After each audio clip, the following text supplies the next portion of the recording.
Hey, welcome back to Vice Grip Garage and part 3 of our 78 F100 build. A guy's gonna take this pile of old parts, used parts, rebuilt parts, and new parts, jam them all together, and we're gonna make a stump pulling, mullet breaking, wobble pop spilling, tire frying, straight 6 300 for the F100 back here. Listen, I was just gonna do a quick rebuild, keep it original, just make it run like a sewing machine. And then I started reading your comments and suggestions. And now here we are. We're gonna up the compression. We went through the head. We're gonna put a performance camshaft in it, performance intake, fuel injection, and more. That escalated quickly. I don't know what to do with my hands, so let's begin.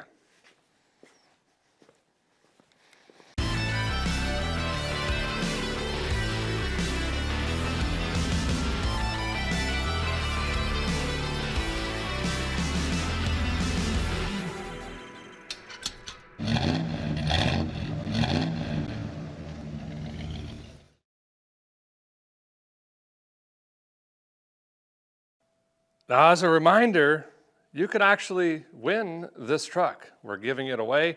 The giveaway is going on right now through March 15th, and I'll have it completely rebuilt and dialed in by then. All you gotta do is go to vicegripgarage.com, snag yourself up some merchandise, and every $5 you spend gets you one entry for a chance to win. I apologize in advance. I'm not a big fan of throwing merchandise down your throat, but you can cut me some slack because I've only done this 4 or 5 times in almost 500 videos. Look, if you're new to the channel or you're not aware of what we had, I thought I'd show you a little bit of stuff here. We've got sun hats. That was a big suggestion. Those are in. We've got multiple different flavors of hats. We got the OG Flex Fit. We got the nice Heather going to town. We've got some patch hats out there. As far as shirts, there's so many. I just grabbed a couple out of the closet. We got the Longmire. You guys like that one? We got the Vice Grip Garage. Wonder what Vice Grip Garage is doing today. This is a newer one. You got the Premium Motor Juice. Vice Grip Garage shirt there. You've got the Derekism shirt. This is in 3 different colors. Another suggestion from you guys. Y'all bugged me for years to get a pocket shirt. Where are you at, pocket shirt guys? Here it is. The back got that old school design. And then we've got 3 different flannels. These are going like crazy. I wear these every time I go to town. We got the black, you got this one with kind of a gold stitching, and then there's another flavor as well. There's so much other stuff. There's dozens of other t-shirts and stickers and cups and koozies and air fresheners and pop sockets. There's leftover Christmas ornaments. There's pullover sweaters. There's beanie caps. There's skull caps. There's anything and everything is on the website. Now, I wanted to explain something. We're not going to be doing multiple entries thing at the end of the month. Like, oh, entry and you get 2 times points or 20 entries or whatever. We're not doing that because I want this giveaway to be very, very fair. We have all sorts of fans out there. And let's face it, we're all on different incomes, and some people out there are on fixed incomes. And as an example, if a feller bought a $5 sticker, and that's what he could afford, and then at the end of the month I go, okay, now through the end of the month, $5 is 20 entries, it's not fair to him. He can't get another sticker to get all those additional entries, so I'm not gonna do that. I want this as fair as possible for all walks of life. So you don't have to procrastinate and wait for a better deal. Go snag it now while stuff's still in stock. And speaking of, just a little trick, if you really want something and it's out of stock, you can get the gift card, which still gets you the entries, and when it comes back in stock, which is usually a week after the giveaway about, you can just use the gift card and pick up what you want. Say you're out of a size or whatever else. Also, no purchase required. All the small print and everything else is also on the website down there. Okay, let's figure out how to build a Ford 300. Okay. So this is actually going to be a lot of fun for me. This is the stuff I enjoy doing, is cutting your teeth on different things. I could put together a Ford V8, Chevrolet V8, Mopar V8, blindfolded with one sock on. Been there, done it. And that's not me bragging, I'm just saying repetition, right? Well, like I said, when we started this build, when we pulled this engine out, I have never built a Ford 300. But it's a push rod engine, and we're gonna see what cross-pollinates, what's similar, what's not. I think there's a press-on cam gear and some other stuff that's new. So we're just gonna be learning together. And I hope that it gives you confidence at home too. You don't gotta know how to do this stuff. You just gotta figure out how to ask the questions and find the information to figure it out, you know? First thing we're gonna do, fellers and fellettes, is dig through this pile because we have some old stuff we're not gonna be using. There's just a lot of different parts of all different walks of life. I'm gonna set them up over here on the table, splay everything out, kind of show you what we have going on, lay out a game plan of sorts, loosely, and then we gotta get the block picked up and on an engine stand and just start slowly working through this thing, picking away at it. So give me a few minutes. I'm gonna throw all this stuff over here on this table. A lot of you are probably curious, like, hey, what happened to the old engine? I did take the block to a machine shop. I used Paragon engines again. They're up in Cookeville area. There was no catastrophic damage. It just showed overall, it was just tired. It was just time to do a rebuild. I mean, it had a little oil pressure. It wasn't knocking. It just had a lot of blow by. But there is evidence that, well, I'll just show you here. It was time. It was definitely time. So I still need to unstrap the crank here and get the block off. This is the old camshaft, and it was in good shape. There really wasn't anything that stood out. So the cam and lifters all looked good, which is great. I do believe the truck had original miles, 78, 79,000. So it must have had a lot of idle time or just really hard pulling or hauling or something to already need a rebuild, especially a 300. They're legendary, they're super reliable. So, but the camshaft was good, the lifters were good. The bearings, however, showed some wear. So here's a main shot, you know, pretty much all of them. That one had a lot of heat, shot. And then the pistons, no physical damage, but you know, I am seeing the oil rings basically gummed up and stuck. That was a lot of that burning oil. You can see the wear on the skirts. The cylinder walls in the block did show a lip. There was a groove. So that was another reason we decided to bore this thing out. More on that here in a minute. Now some of the parts, like I say, aren't up here yet. We'll be getting to those way down the road. Got a new power torque clutch kit, 11-inch heavy duty, and a flywheel. If you remember, those were smoked. Went with comp cams for the camshaft. We could start there. This is a 212 at 50 with a 447 lift, and it's on a 110 LSA. So it's gonna have probably 1,000 to 5,000 RPM range, where it's gonna be really making power, and it's gonna have a nice idle to it, which is gonna be really cool. We got, of course, proper valve springs for that. We got the proper lifters for that, and we've got the comp timing gear set over here as well. We're gonna be using the stock rods, and then we've got some flat top pistons. We're gonna be raising the compression on this thing. So a couple things happened when we did this. First of all, we took the block 30 over, then we took 10 thou off it, zip, clean it up a little bit, and barely get a little compression out of that. And then with the flat top 30 over pistons, we're now gonna be at a 9:6 to 1 compression ratio, which is a nice little jump there. These are just cheapy pistons, but they're gonna do the deal. We'll wrap them in some Hastings rings. This is actually a V8 set for like a 302. Speaking of the 302, those of you that wanted a V8 swap, we now have 305 cubic inches. So we're a skosh bigger than your 302 V8. And this, it's gonna be a lot of fun doing this straight 6. We got a Melling oil pump here, a box of existing hardware. So like 99% of you said, go ahead and put a sniper on it. Reliability, fuel mileage, better cold starting, better hot starting. We don't know where it's going. So I went ahead and got a sniper kit. And you know, I had to do a 4-bar. And we went with the polished unit too. I think you can get them in polished black or like a matte gold. I did the polished one. Well, that meant I had to get an Offenhauser intake. So we're gonna go ahead and do that. And you already saw the Hedman header boxes. So we're putting long tube headers on it as well. This here, whoever wins it, I don't want them to have to put 17 ignition modules in it to get it home. You know, that never sparks.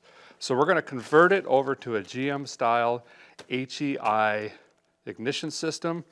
And then last but not least, we have the heads down here, which have had like a 79 access valve job.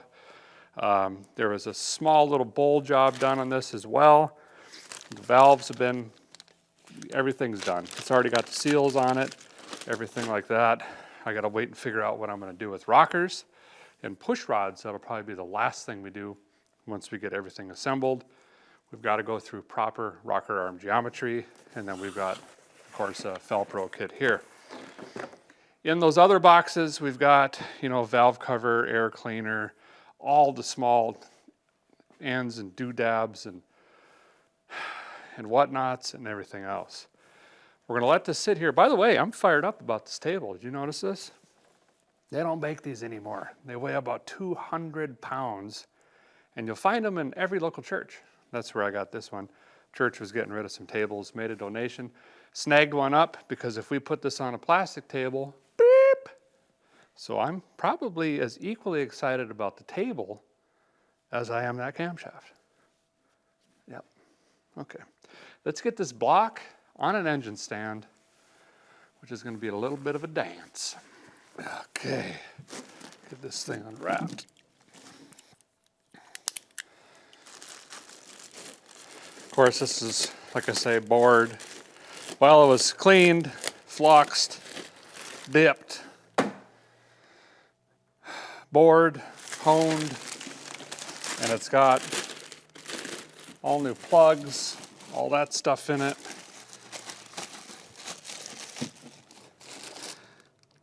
Oh, looks like he's got the caps and bearings already seated, so that's pretty good. Then you can see it was just decked just a little bit here. You guys have seen me do a bunch of engine builds. Sometimes, if it's for someone else or I, care, like in this situation, I'll always take the block in and have it checked. Same with the head. But you've also seen me just pull one out, dump gas on it, spit on a ball hone, do that, throw it together, and they run fantastic. Like the engine we built for Rocky. Took it on power tour, did a bunch of drag racing and burnouts.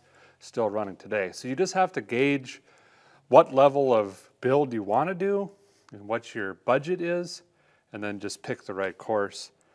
In this case, it's usually worth the money to just have everything checked. I was a little worried the block might be cracked. Just we had this overheating issue when we first got it, and then the severe blow-by, but good bill of health, checked off.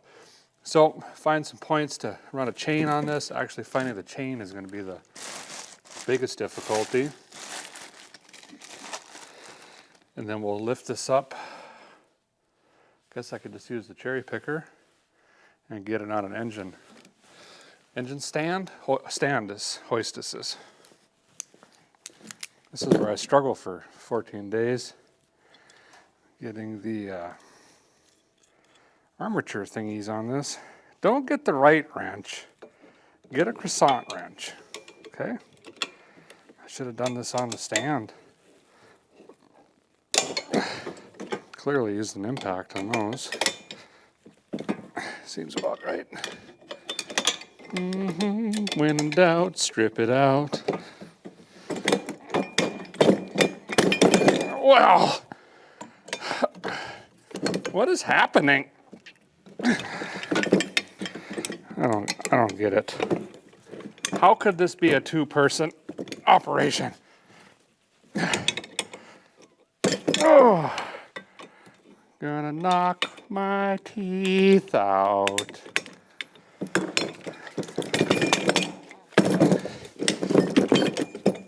I've never seen it.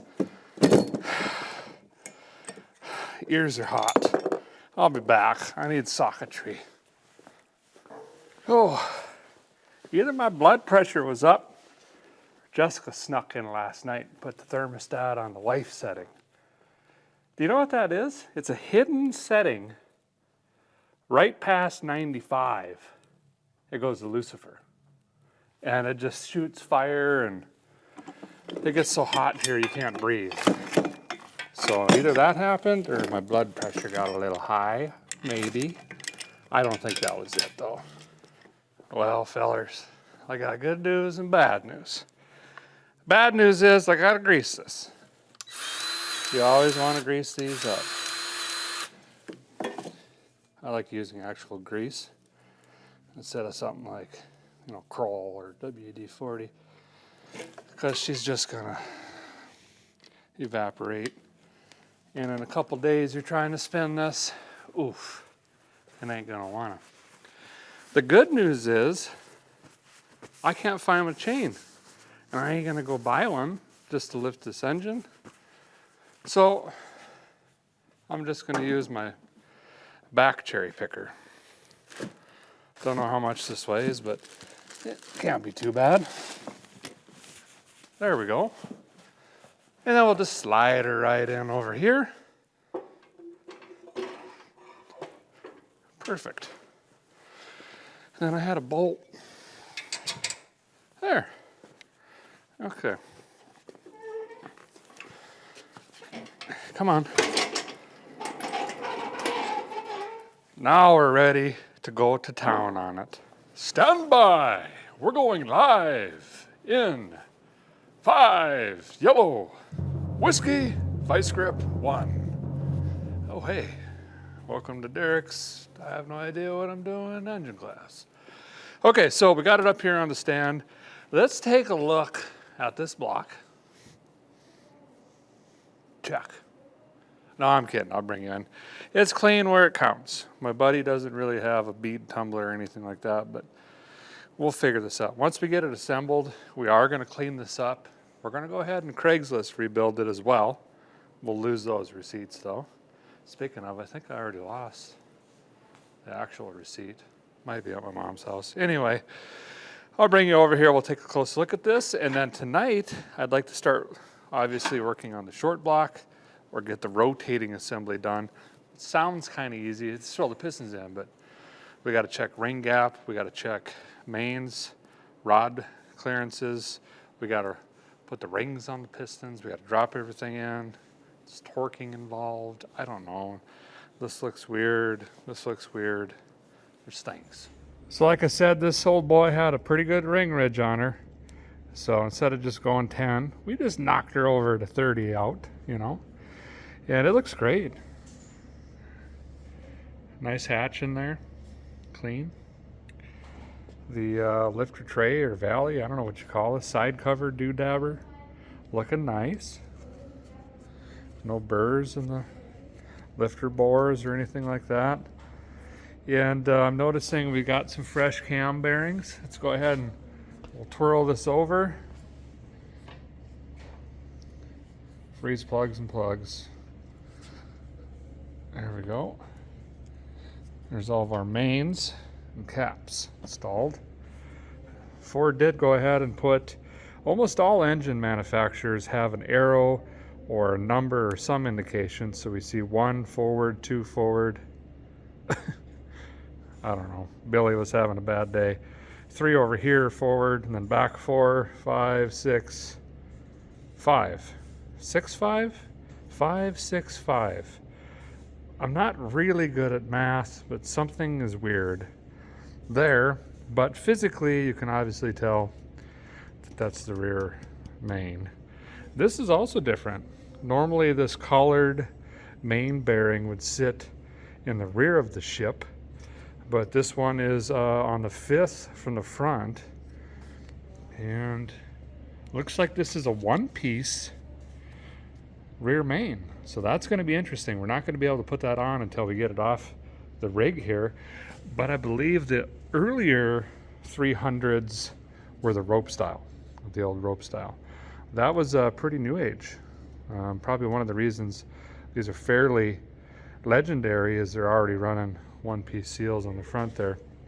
I also just noticed we were gonna check clearances on the crank here. It looks like my guy already did that.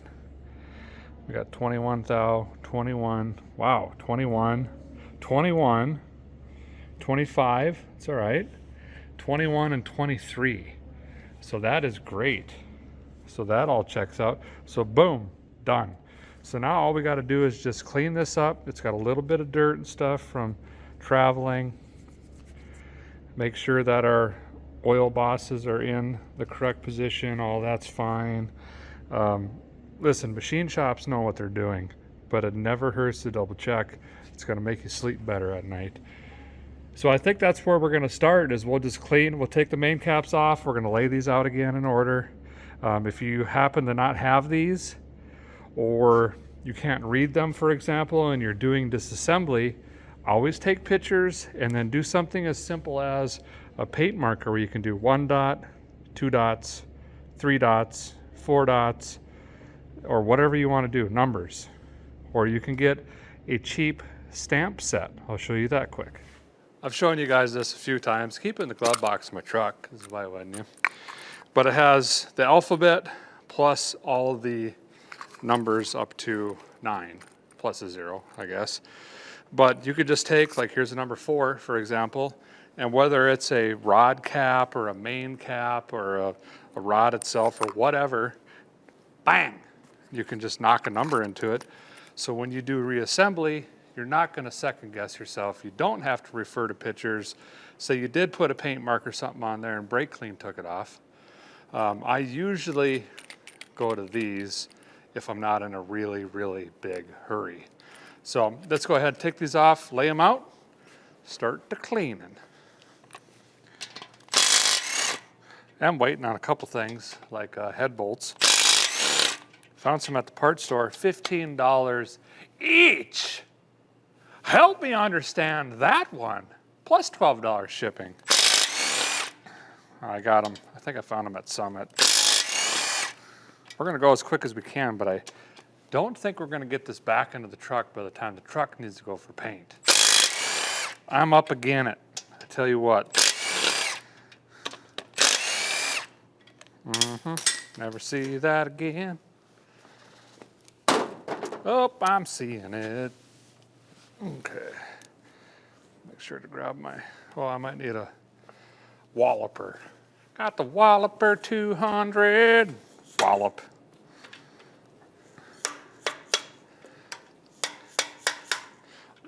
Look, you want these to be clean when you're building an engine, but man, I've done one of these in a field, literally. It's nice to have a surgical kind of room to do stuff like this, but in all honesty, not completely necessary if you're just looking to get down the road. Think about all the contaminants and dirt and dust and hay and everything else that goes into your oil and crankcase. It's in there anyway, you know? But do the best you can to keep her clean. Okay. Yep. Yep. Okay, sure. Looks like we got a side mount oil pump. That must have some crazy pickup tube here-ish based on the oil pan. And that is driven off the distributor, which makes sense, which is then going to be driven off of the camshaft with some sort of center gear. Noted. All right. We're learning as we go here. I need to put a bolt in this so this doesn't spin away from. Where did that bolt go? I thought I had a. Didn't I just have a 3/8 bolt? What'd you do with it? Pretty hard to see, but we got some dirt. See that? That's just from traveling here.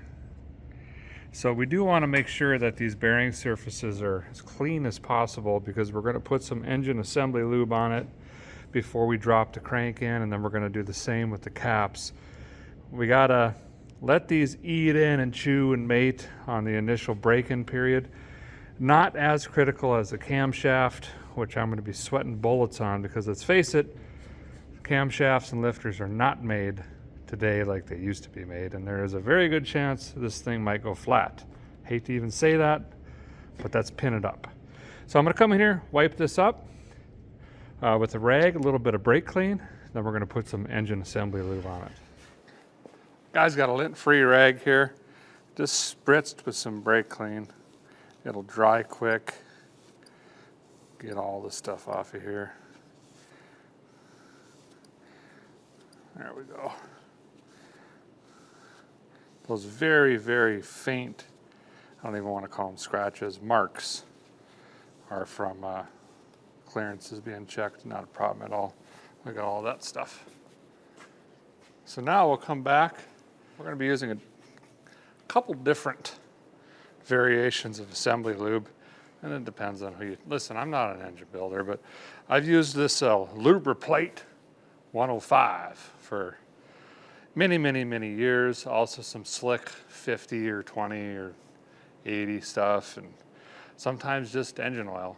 You know, if you're all you're doing is putting rings in, or I'll kind of explain as we go, but listen to your engine builder, okay? Or don't, whatever. So I gotta knead this up a little bit. This is a very light-bodied grease, is what this is. And basically all it's doing is just providing some lubrication on the initial startup for that first 5 to 8 seconds until oil pressure fills all the galleys and everything else. That's all it does. Actually at 150 degrees, this completely disappears. So I like using this on mains and rods. Some people just use motor oil, like I said. Just depends on the feller, I guess. We're also going to try to prime this, if you remember to remind me. So just a little bit. We don't want to go crazy here because the last thing we want to do is plug up the oil galleys with a bunch of junk. It's defeating the purpose of this, or doing the opposite of our intention. So just give her a little bit, you know what I mean? Think of it like sunscreen. You don't want to go crazy. You don't want to be the dad holding 2 margaritas and swim trunks that are too short and your face is just white and your wife is laughing at you. Ask me how I know. Okay, so just beep, beep, beep, beep, a little bit. Yep, not a lot. Now while this is sitting here, we'll go over to our crankshaft, which has been cleaned and micro-polished. Nothing fancy or expensive, just, you know, checked, cleaned up a little bit. If you don't want to send your crank to your machine shop, you can also just polish it yourself with some Brasso and a shoelace. In fact, I've done it. You can go back to my, I think it was a 350 rebuild, show you how to polish your own crank. Costs you $5 and about a half hour of your time. Okay, so now this can just sit. We don't have any dirt or dust blowing around. Boys, you in here? Okay, we're not in danger of burnouts. So let's go check on the crankshaft, get that cleaned up. So here's our crankshaft here. I moved my notes, been making a few of them. As you can see, it's been cleaned, obviously. But if you look close, same thing. From the trip, we've got a bunch of just lint and dirt and all sorts of stuff, so we're going to clean this up. Not sure why he didn't take this off. I guess we'll deal with that once we get it into the block. It'll be easier. And we'll just pull this off and put our new one on, which is significantly different.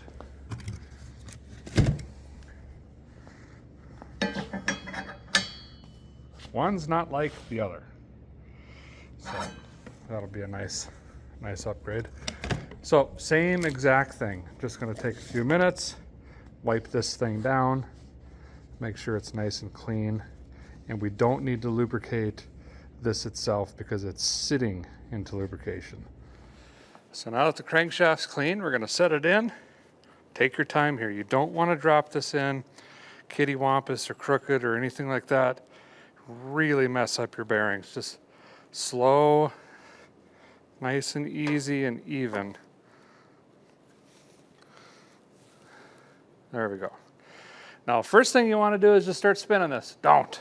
You're going to have plenty of time when we're putting the rods in to spin this thing around and go whee, but for now we want to just save all of that lubrication, okay? That's about all you want to do. Just make sure it's in there, it's true, it's good, before we start torquing down the caps, because you don't want it in here bound before you get to that point. Last chance to check. Whoops, see, I'll show you right there. We got to fix that. We want to make sure all these bearings are flush.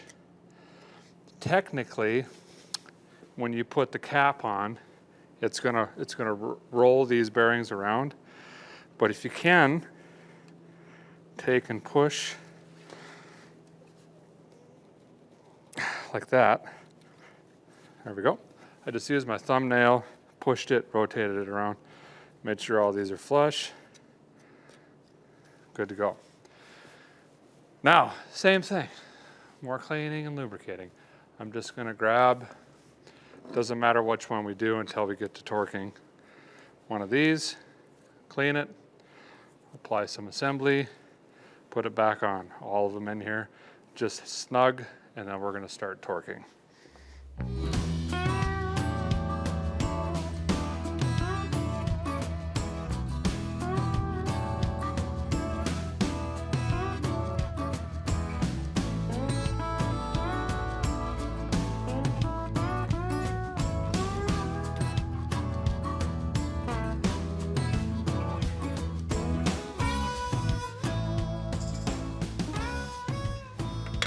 Now, I know you guys just saw me using the impact, this little guy here, but don't worry, I wasn't actually impacting them. I know I got some screws loose, but not quite that loose. Well, it depends on the day, let's be honest. 3/4 inch. All I did was just gently snug them up. I didn't even let it click, just run them down. It's just faster than doing it by hand, right? Hey, okay, so now we're going to torque these down, and it's important to note it's good to have some sort of lubricant. If you're using ARP, they have a specific, I guess, lubricant that is included with ARPs. ARPs and similar hardened fasteners have washers. Pay attention to the washers. There's an upside and a downside, kind of like belay wheels, same principle. So pay attention to that. I did not oil these because the crank was already checked and all the bolts were already gooped up and oiled. They had plenty on, so I just let them buck. Now, we're gonna do some torquelizationals here, and mains are gonna go about 65 foot-pounds-ish. A lot of this stuff I got from Motor Tech, which is a 70s engine building magazine. It was the know-all be-all back in the day. Not a lot of info on these. It's hit and miss. So 65, 70, quite honestly, is pretty much every main out there, but check for your particular application. I'm gonna do about half of that. And we'll do half, so we'll just call it 32. Sure. Go through here and torque them to 32. And then we're going to come back and smoke them to 65 after that. Now, with heads, we want to work inside out. Same with crankshafts. Always work inside out, both directions. Just work your way through. If you want, you can make sure your crank is free and moving. I'm not going to do that until I'm fully torqued. Pretty confident we don't have any issues here, but I might also mention this as we're putting connecting rods in. You always want to make sure that you have free play, meaning the engine's rotating. If you get to a rod and all of a sudden, uh-oh, it's not turning, well, you know what changed was that particular rod, for example. So, but just don't go crazy and spin this thing over a cajillion times. We want to save that lubrication.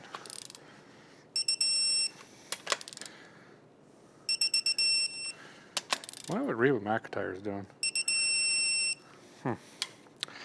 Okay, 65. Beep. Well, this does have a decimal. We could have done exactly in half.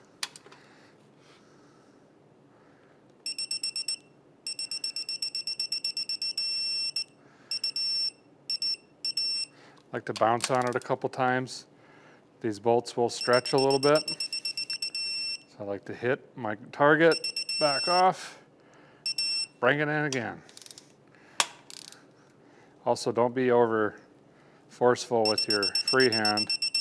You can change your torque pretty easily. Just use it as a guide, kind of hold it there in case it slips. Yeah, pretty thrilling stuff, huh? Boy, I haven't heard that beep in a while. It's really good.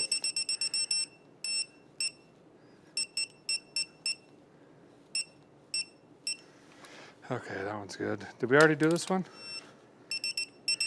Okay, I'm gonna have to get the crank bolt out. We're gonna have some parasitic drag now, so we're not gonna be able to just fling this around by hand as easily. If you try to grab it by hand and it feels stiff, don't panic.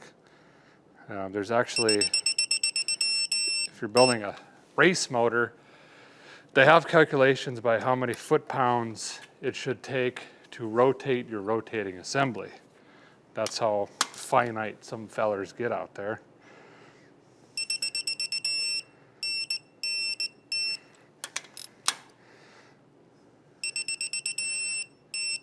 Okay, we went outside or inside out. Now, I'm just gonna run down one side, straight down the other. This is just a quick double check.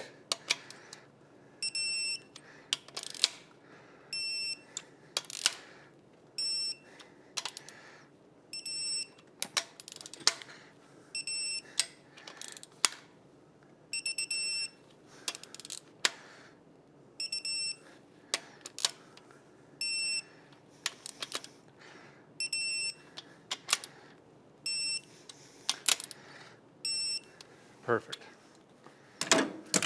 Looking pretty good. So now that I know I torqued these, I'm going to take a paint marker, and you could choose the color, it doesn't matter, but I just like to put a dot on this, and that's a reminder for me that this is torqued, ready to rock. If I have to take a phone call or get online and order parts, or Jessica brings in some fresh baked cookies, or I got to help the kids with something, and I walk away and I come back and I go, where was I? Where was I even at? You're gonna have to double check it again, right? Or you're not gonna sleep. This way, boom, I know I'm done. I'll throw this up in the cool box, and we'll continue to do that with our rods and head bolts and everything else, so it's just a uniform color. You can even go crazy if you want to do like white as first run, yellows, too. Whatever. Okay, I got a box of Hardmore over there. I got to find my crank bolt. We'll spin this thing over, just make sure that it's loose. And then we're going to start cleaning and getting ready for pistons. And we got to talk piston rings, and we're going to be running some rings on. That's a process.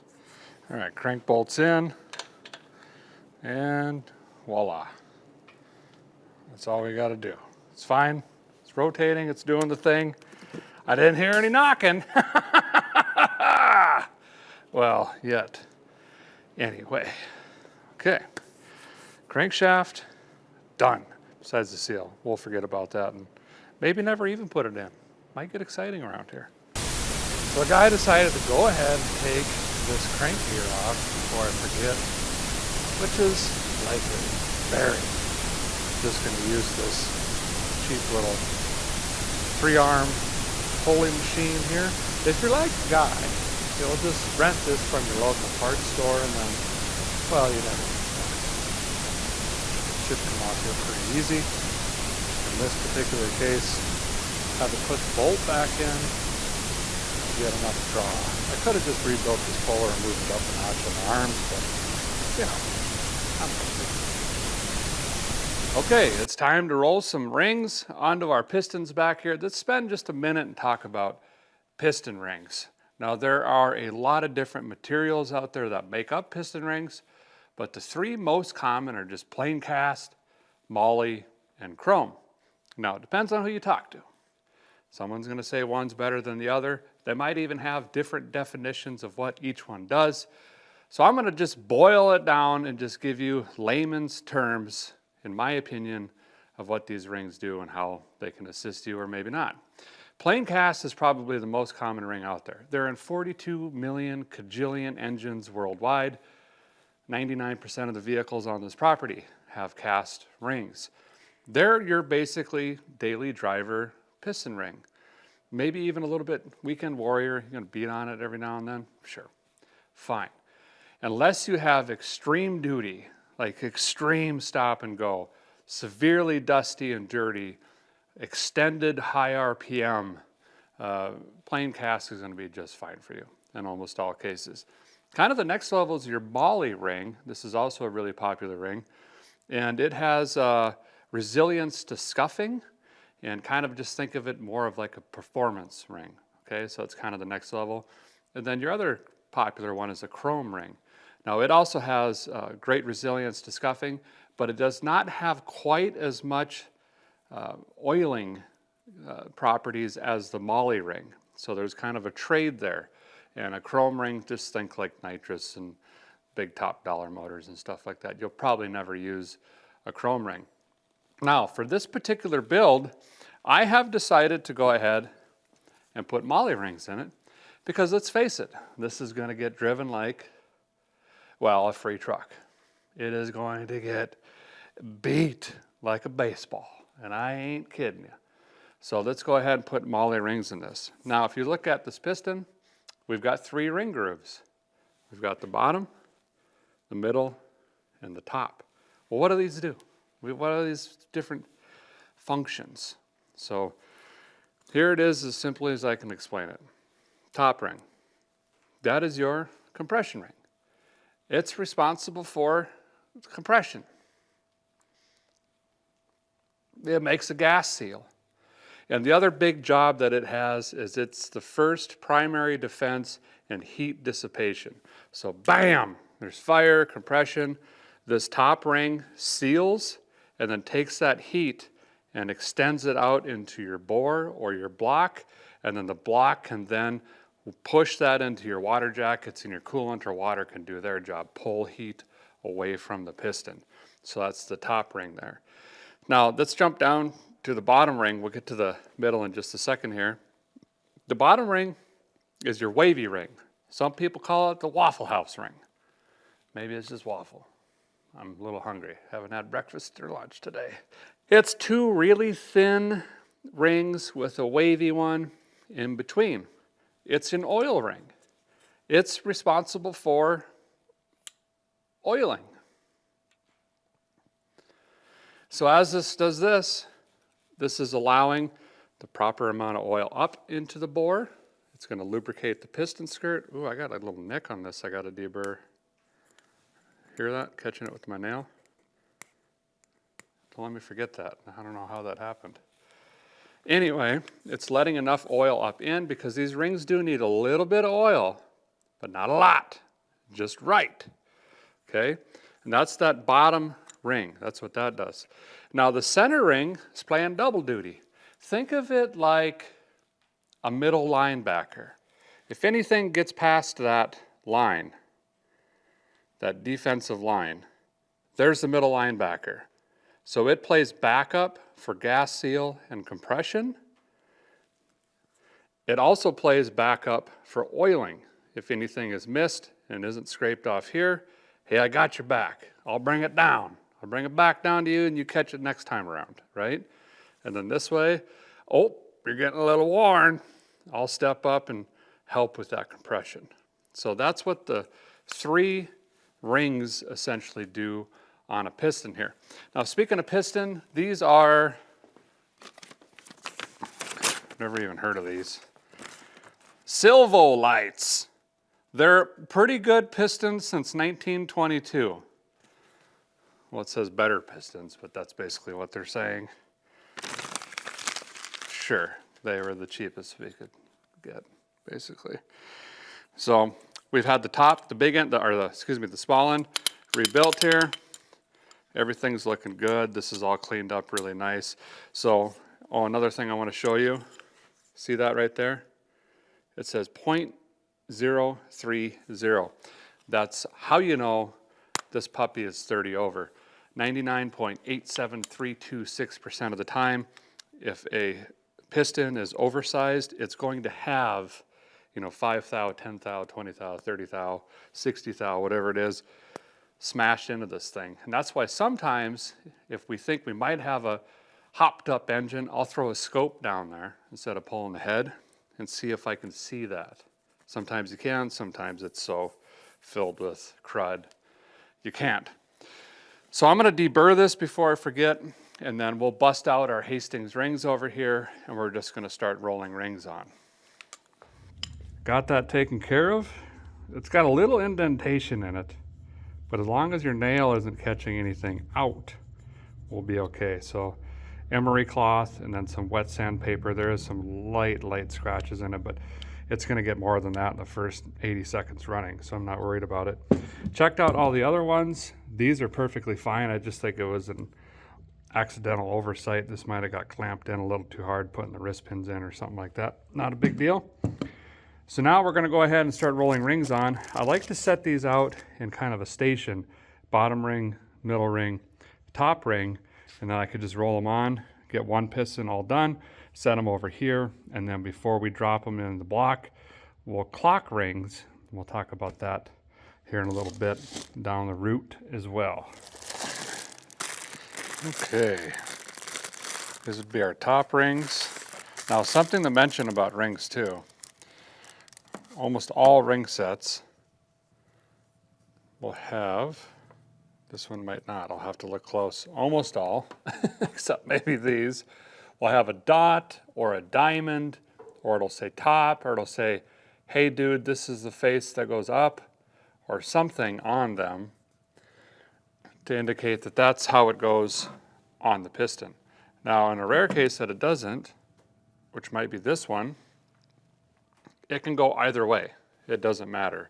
But you have to really look at the ring and make sure that it's not beveled on one edge, because that's also an indication of its placement.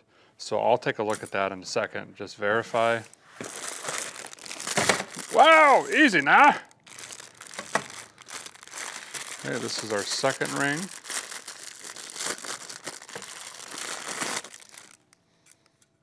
See, these are beveled, and it also says top. Here's our super thin oil rings. Those are not directional.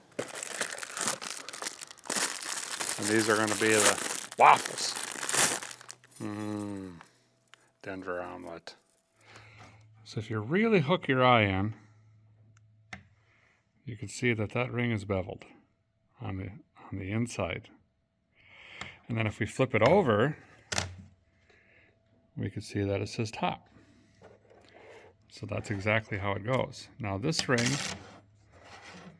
does not have any indication as far as placement, so it doesn't matter.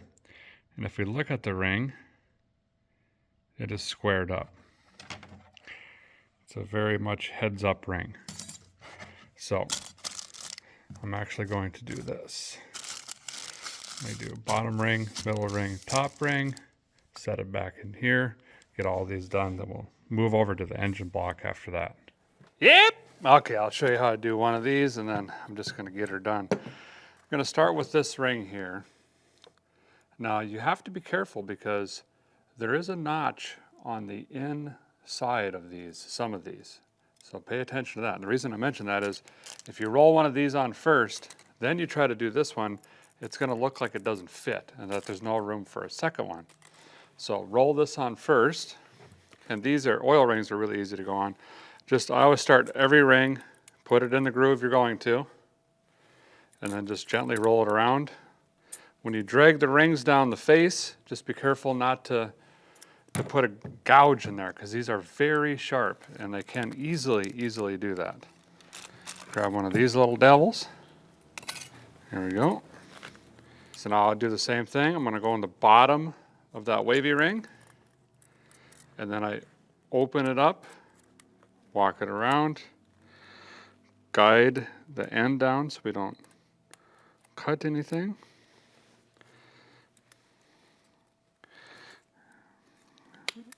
and bingo, that's in place. Same process. Again, don't worry about where the rings start or stop. We'll gap these later, or clock them. So there we go. Well, that's a good point. Speaking of gapping, these are just standard fit rings. So they're made specifically for a 4.030 bore. There are file to fit rings. So if you're running nitrous or boost, or you're just that picky, you can actually run a dial bore gauge indicator. You can measure your bore by cylinder, and you can actually file your rings specifically. You cut them for each piston and cylinder, so it's absolutely precise. I've actually done this. You guys have watched me do this with the original Independence big block build. So if you're interested in seeing that, you can go back and check that out. It's a process, but it definitely gets them dialed. Okay, we're taking our second ring, paying attention to top. Got to be more careful with these. These can snap and they can cut a lot easier than your oil rings. Now, if you have only 6 sets, for example, be very, very cautious. And you might want to use a ring plier. I have one somewhere. It's a plier that goes in here and spreads this open, and then you can guide them on. But if you've had enough practice, you can just roll them on by hand. I know that I have a couple extra in here because this is a V8 kit. So if I accidentally break one, yeah, I'm okay. Okay, top. So I set the ring flat on top of the piston. I'm going to bend this down into my groove that I want, which is my second groove. Okay, now I'm going to open this gently, and gently bring that down like that. Now we're into the second groove. The top one, we know that doesn't have an orientation up or down. Same thing, I like to lay them flat. Start the ring, open it up, gently walk it down. There we go. So we have one done there. And again, we'll clock these later. Clocking is just the orientation of your ring opening there.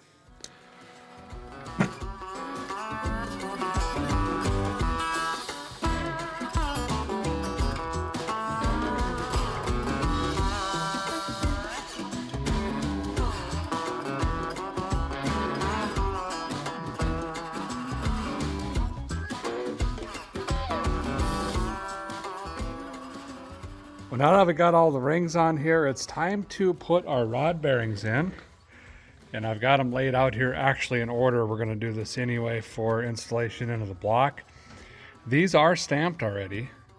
So if we look right here, 2, 3, and then of course on the same cap, some of these are really hard to read. 2. So those all match up. And then you can tell your machine shop is paying attention. See the marker dots? That's so he knew which way to install the rod in correlation to the dot on the piston, which is facing forward as well. So all these are facing forward. So now we just got to roll these bearings in. I am going to put gloves on for this, clean these up, set them into place. Just make sure if you lose track of these, usually the tangs are opposite. See how the tang is on the left there? We want the tang on the right side, so they're not opposed or directly across. We'll just clean these up, set these in, and then flip them over like this so they're ready. And then we'll lubricate the piston side, or this side of the rod, I should say, for installation. Then when we get ready to put these on, we'll goop them up as well. The only thing we got to pay attention to here is pretty neat oiling. That one might be plugged. I'm glad I caught that. That one we could see right through. See that? This one, plugged. I can actually see the debris right there. So let's pay attention to that. Oh, those look good. I just got to get a pick, clean that up, get these blasted on quick, and then finally get to throw these in the block.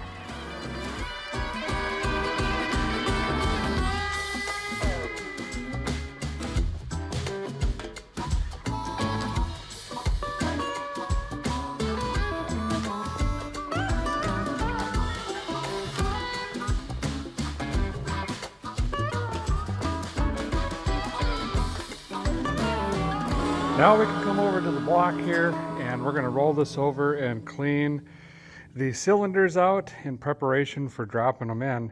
Now if you look at this crank, the way this is set up, you'll notice these two are the same, these two are the same, and these two are the same. So what I'm going to do is actually just rotate this a little bit to where this is straight down. So we can drop both these in at the same time, rotate it a little bit more, grab two more, and so forth. That way we're not putting one in, rotating it another, rotating it another, rotating it another, because again, we're trying to keep as much lubrication in these mains as we can of that assembly lube we put in there. Now I'm going to flip this over, then we got a couple things to talk about that I did check but didn't really need to, but you may need to. So let's get to there. So before we lose our bare block for demonstration purposes, a couple more things to chat about here quick. One of them I've already done, but I'll kind of just show you that process quickly. And it kind of depends. There's two different avenues a guy or gal could get down here. Maybe you just got an old engine, you're just dingle ball honing the thing, throwing some fresh rings in, and that's it, which is fine. That's a different story. We'll cover that. But also, in my case, this thing was bored. So it went to a machine shop. It's now 4.030. And then we have 30 over rings. So theoretically, there's absolutely no reason this ring shouldn't fit correctly in this bore, because the bore should be absolutely true, top and bottom, because we've cut 30 thousandths over, right? So we will check that though, and I'll show you that in a second. Now, if you've got an old engine, you might have what's called taper, especially if it's a higher mileage engine, where, let me just show you as an example. If you look at this cup, the bottom of the bore is probably the original bore close, but higher in the cylinder is bigger because of wear. You have to think about what that piston is doing. Because of the angle of the push rod, thrust and coming down, one side of the piston's getting worn, one side of the cylinder's getting worn, and vice versa, back and forth. That creates that taper effect and also that ring ridge. So you may need to come back in here with a dial bore gauge, which looks like this. So now this, you can drop in here. I don't have the right stem on here probably. And you can actually measure your bore. You do it at the bottom, the middle, and the top. And that's how you can determine whether or not your cylinder is shaped correctly. Again, I don't necessarily need to do that.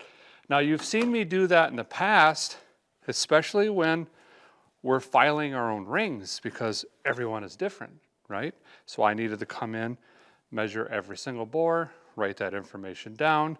Then we take that information and transpose it over to what we're doing when we're filing our rings. Now, to check these is really simple. You just set a ring. We'll just go up front here in the bore. You would take a bare piston and just push this down, which I don't have any longer. We'll just try to use our hands here. And you want to go, several inches in. You don't want to go right at the top if you have a used engine, right? Even one that's bored, we're going to go all the way down.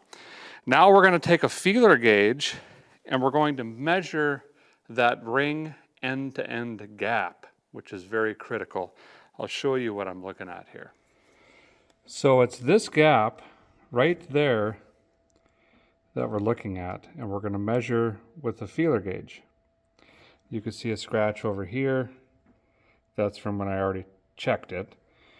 But we want to make sure that that's within specifications for your particular engine, and also look at your brand of rings. They might also have a suggestion, but it's usually like 0.0005 times bore or whatever else will give you some sort of specification. And keep in mind that gap is significantly different. Naturally aspirated versus boost, how much boost, or a nitrous car, that gap is critical because you don't want these ring ends to meet and collide and snap a ring. That's how these go kaboo, and you see chunks of piston floating around or windows on the sides of the blocks. It's usually due to the rings breaking. Well, here we go again. Starting to sound like a broken record or a scratch vinyl or tape with the tape out of it. More cleaning. Clean, clean, clean, clean, clean. Once we get this nice and clean, we're gonna go find an old oil can. You don't have to have a can, but it's handy to get the wrist pins and things like that. But we're gonna need to have ample lubrication ready. I gotta find a drain pan to put under here.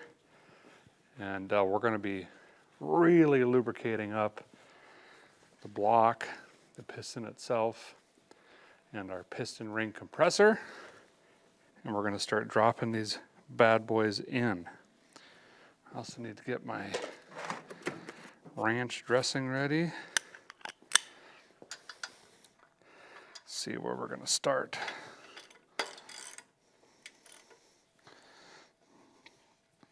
I like to have the throw of the crank down or this way, so when we put the cap on, it's right in your teeth. You know what I'm saying? So based on that, we're gonna go right there. Maybe just a tickle back. Maybe a tickle back this way. There we go. There's a lot of different types of piston ring compressors. This is probably the cheapest and most common. You just crankalize it and, you know, that's it. Find them at pretty much any parts store. There's some fancier ones with handles on it. If you're gonna do it a lot, you can get one like this. I do a lot of 4.0 bore stuff. This actually has a ridge, sits right in here, and it's tapered just like we were talking about the bore. And you literally just drop the piston in, boop, goes right in. If you're a weekend warrior, you got to get to work Monday, you're just throwing rings in it on a Saturday, this is the way to go. This is the one I'm going to use. Ain't nothing wrong with them. You want to get in an argument with a ninja guy, talk about clocking rings. Goodness gracious. It'll make you woozy.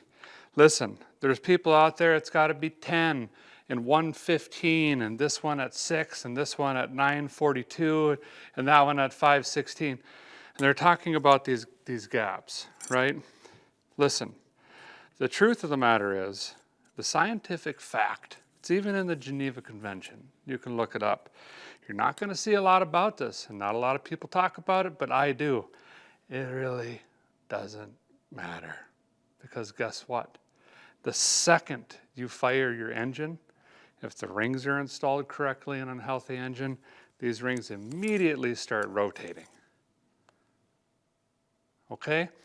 Are the gaps going to rotate together perfectly at the same exact time and they're never going to separate, deviate, or overlap? No. Scientifically impossible. Yes, I spread them out like this when it starts, and then I put it in, and they're not the same. And then I just let her buck. Never in my life had any issues.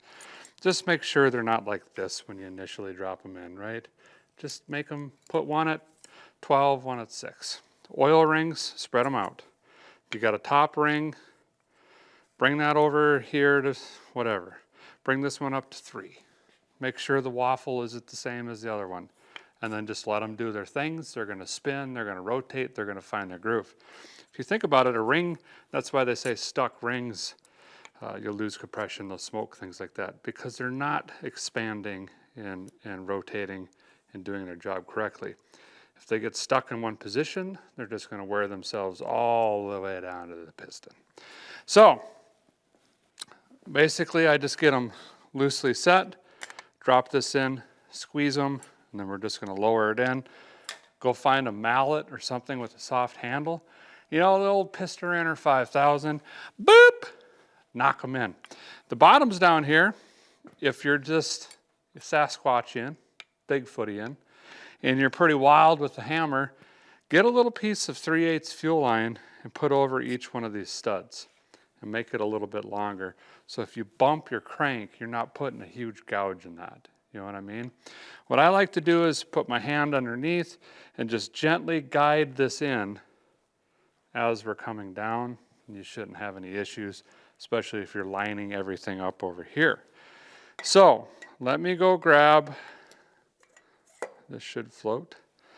Let me go grab some oil in a can. I gotta get Allen key for this. I better get some gloves. I gotta get a quart of some oil. I'm gonna use oil that has ZDDDDDDDDP in it or some sort of additive. You need zinc and phosphorus and all the vitamins in dinosaurs. 1540 diesel oil works just fine if you want to spend the $97 a quart and get break-in oil. Sure, you could do that too. I think I've got a little oil can with some Rotella. No, it's purple, royal purple, I think. I can't remember. I'll go get that. Okay. Let's see what flavor we got. Oh yeah. Yep, that's the old shell. It's got a 1,200 parts per million, the same or more than performance oils 3 times the cost. Scientifically proven. So I'm gonna go ahead and smear this in. Now, if you got a roller cam, you don't have to run anything with zinc or all that. Just whatever you want, black velvet, just something in there to lubricate it. Gonna be nowhere done lubricating this. This is just a start. Get us going.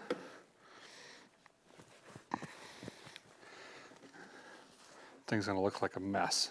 There is no such thing as too much. Again, we're gonna have pretty near a dry start. We'll try to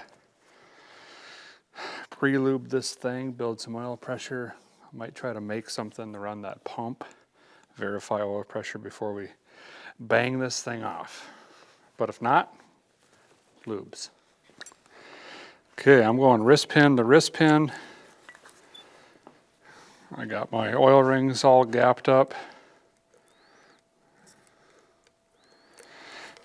Get your wrist pin itself lubricated.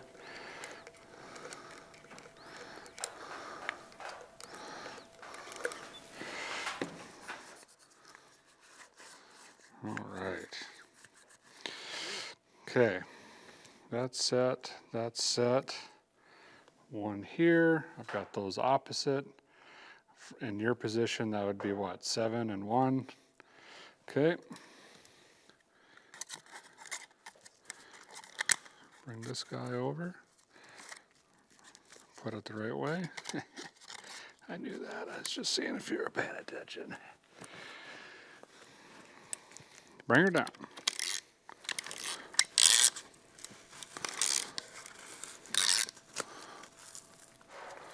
Actually going to set this in. Dot facing forward, or mark. Squeeze, squeeze. Okay, looking good. Now, get my piston inner, 5,000. Making sure that my ring tool is flush to the block. You don't want a gap here. Sometimes those rings try to sneak out on you when you get close to the block. And that is one benefit of one of those fancy ones, is it won't do that. Now that one won't work in our case because it's a straight 4, not a 4030. Okay, start bringing it down. We want to start looking for the rod bolts. I can feel them on my hand.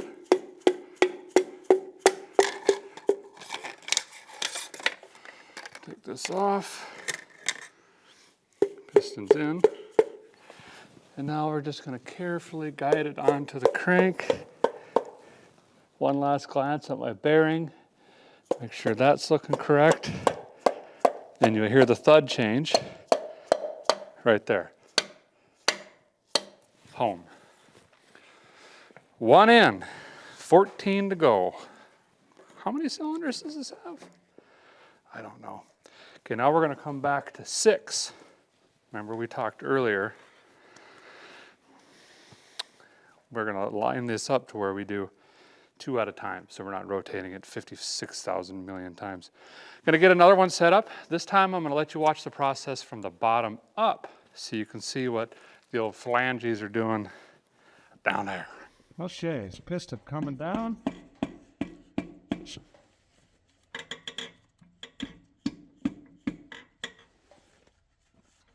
Reaching way up in there so I can get reference. Okay, we're on the board. Crank compressor is off. Down. Keep guiding it. There's our rod right here. So I'm be very careful. Just taking a look at my bearing, make sure I haven't knocked that off. Now we just guide this down straight and true. Boom, home. Now we'll spin her around. And we'll put these caps on. Rotate the crank and do the next pair. So we've got one here. And let's see, here's the mark. We've got 6 here.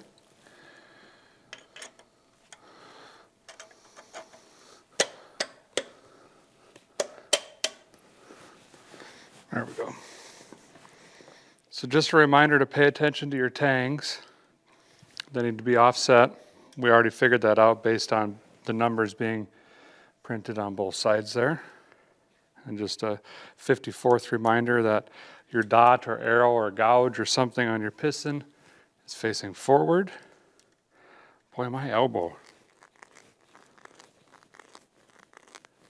It's getting pretty bad, guys. These aren't going to get torqued. I'm just going to tighten them, just so when we're rotating the assembly, they're not moving around on us. And then we'll torque everything at once. Wow, how does that happen? Pete's sake. So next it's looking like 3 and 4 is going in. Let's see.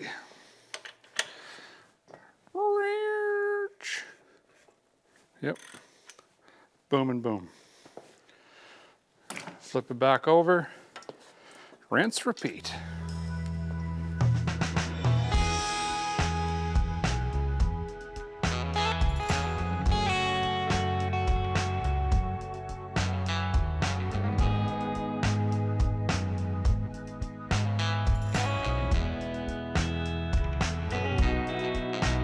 Okay, we're down to the last 2 rod caps, but I'm stopping here. I'm going to show you a quick way to check your clearances using a plastic gauge. Now, all of this has basically been checked, and being that the crank's been spec'd and checked, and we have standard rod bearings, again, there's really no reason anything is going to be changing here. But we're going to check it anyway. Now, if you're unsure, you're just doing a quick rebuild, you should check every single one, and obviously you're going to check your mains as well, but as we discovered, the machine shop already did that.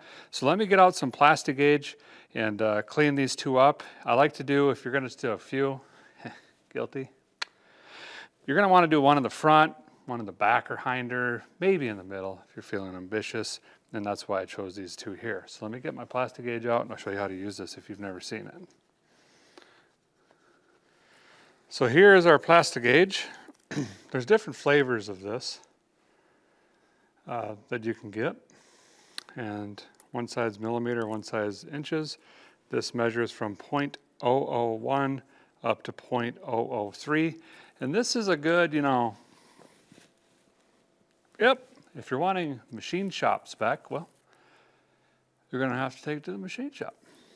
But this is just another one of those things that, can a guy just try to sleep with back pain and peace? You know what I mean? So we're gonna cut a strip out of here. And we're gonna lay this right in there.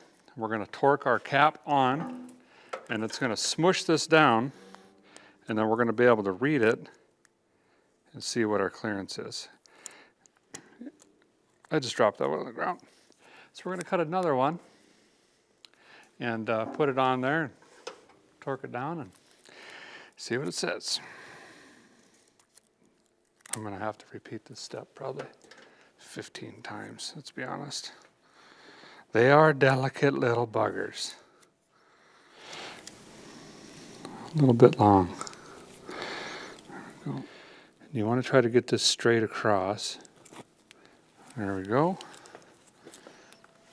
No goop. I took the goop off the cap here because we just want straight, clean reading there. Yeah, stuff and things. So what happens if this is wrong? Some of you are asking. What if your mains are wrong? What if your rods are wrong? Well, you have to take them to a machine shop. They're going to grind on them. And then you're going to get different sized bearings. We just did what did I do? I built a 454 or a small, I can't remember. And we had to do 10 over on the crank because it was a little bit out of alignment. So you grind some off, put a beefier bearing in, and you can get her back into spec that way. This is one of those unfortunate steps. You get this far into it, and it might just means you got to tear it all down and take it to the shop anyway. But it's good insurance. According to my notes here out of the motor truck manual, we're going to go to 42 FT LBSs on the rods here. You want to get the torque wrench out?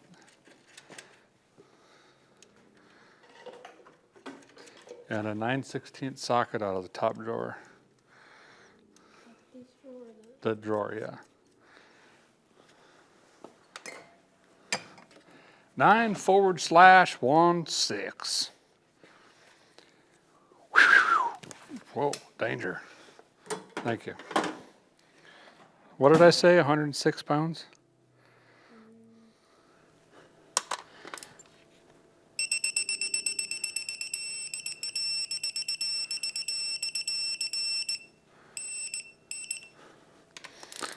Little bit of stretch.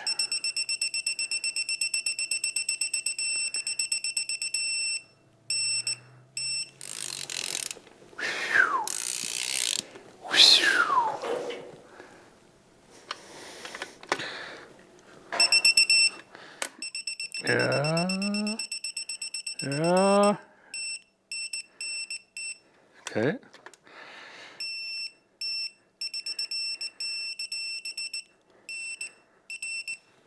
There we go. And we just knock them right back off.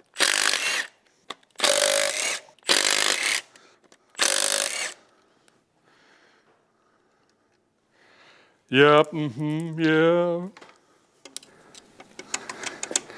There we go. Oh yeah, nice imprint there. So here we can see our squish. And right there. So now we'll just take this, hold it up against our gauge, and get the most similar reading. Okay, so we've got our cap here and our mark, and we've got our plastic gauge. So now we just hold these together and find a similar mark. It's kind of like, you know, watching your wife at the paint aisle in the hardware store with the paint cards for 17 hours, and you got 42 of them taped up in every room of the house. This is our version of that. You know what I mean? Okay. So when we're looking at this, we could see 0.001 is similar, not quite 0.0015. So it's closer to 0.001. Almost identical, actually. See that, how side by side? And if we look at the other main cap,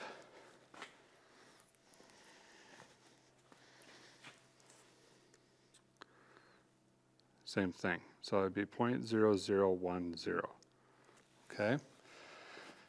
So there's our measurement. So now if we break out the trusty Derek did homework book, I don't have this memorized for a 300. I got them down for the SBCs and the BBCs, but this says here our rod clearances on the late 70s would be 0.008 to 0.015 with a service limit of 0.0018.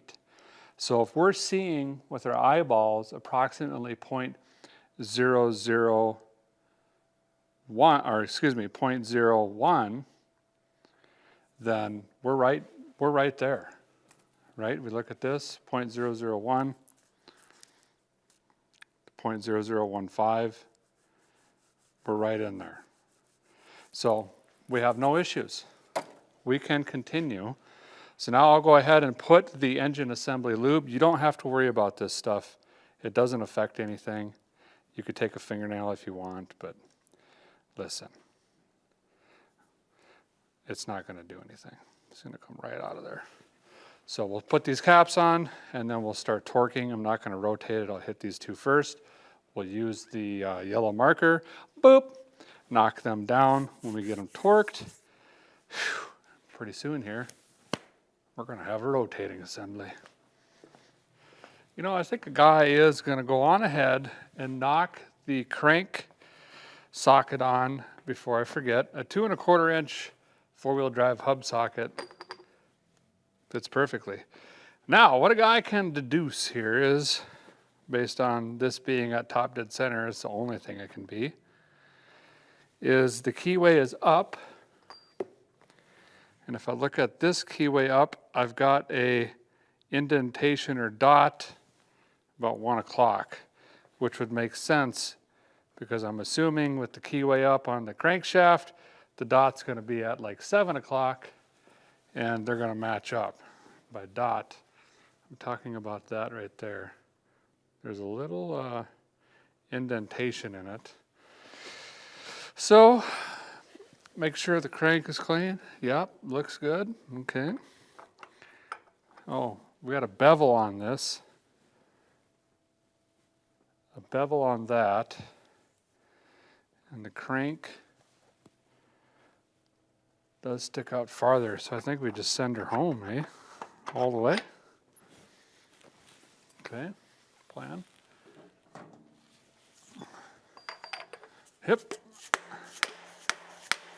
Let's get on the thrust bearings. I might need a bigger dead blow.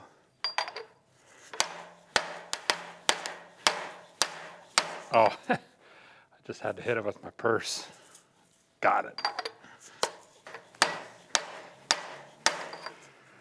I heard tone change there. I believe we are where we need to be. Okay. Cross that off the list. That doesn't exist. Good. Well, I think we are to the point we can install the bump stick in this thing. Reason being is I can actually reach in here right now and guide it along as well, because once we get that lubed up, we don't want to wipe a ton of it off going through the cam bearings, and if we do, we could still squeeze a little bit in there. And then also we don't want to mar or be banging up these bearings as we're sliding that camshaft in.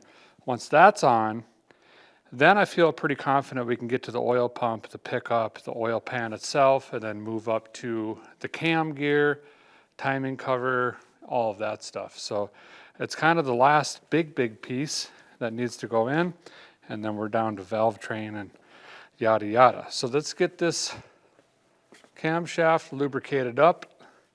This is a hydraulic flat tappet cam from Comp. A couple things I noticed in here. There's this groove, and there's one in the bearing as well for that. We got an extra lobe here. Must be this one, based on spacing. 2, 2, 2, 2.22. So this would be for the fuel pump. I can also tell by the rate of rise or the lobe. So that's what runs the mechanical fuel pump. Arm sits in there. And then here's our gear for the distributor, which is tiny, little feller. But we want to lube this thing up big time. We're just going to be crossing all of our toes that we don't wipe this puppy. That could be very bad news. Slide my first set in here. Nice and easy. I'm using Ultra Slick. I'll show you in a second for lubrication here. Boy, that's tight.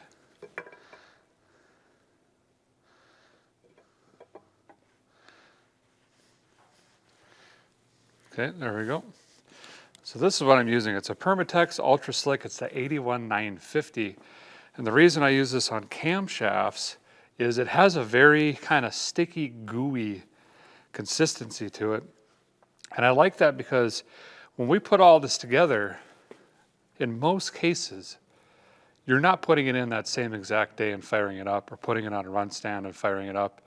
Most of us guys, DIY guys, for me, I'm going to put this together. It's going to be a couple days till this is built. Then I got paint and body we got to do. Then we're going to come back to it.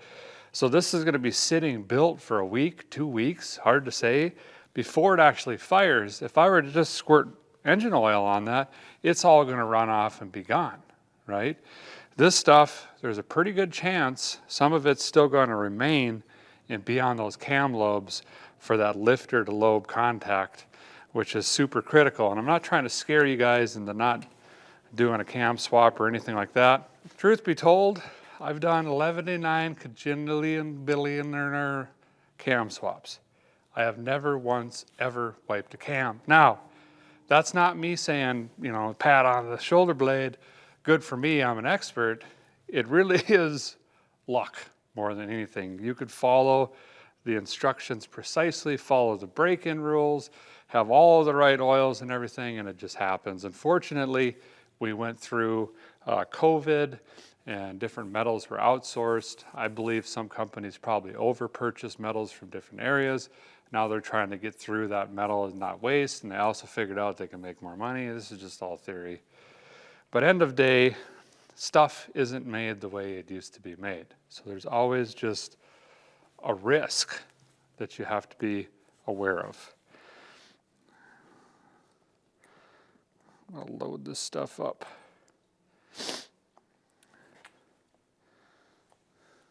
There we go. Can't wait to hear this thing run. Nice little bit of compression, overlaps. It's going to have a nice little pop to it. Should sound really good. I got to figure out, you guys can help me, what kind of exhaust should we put on this thing? What kind of muffler? There's a lot of options out there.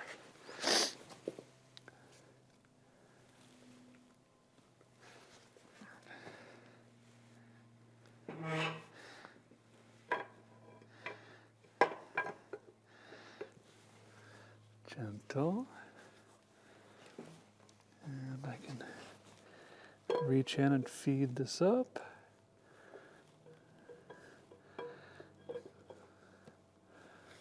Okay. Oh, I've been sicker than a dog.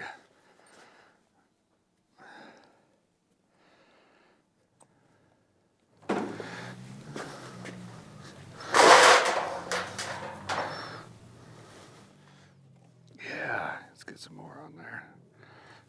It's like blueberry syrup. Can you really have too much?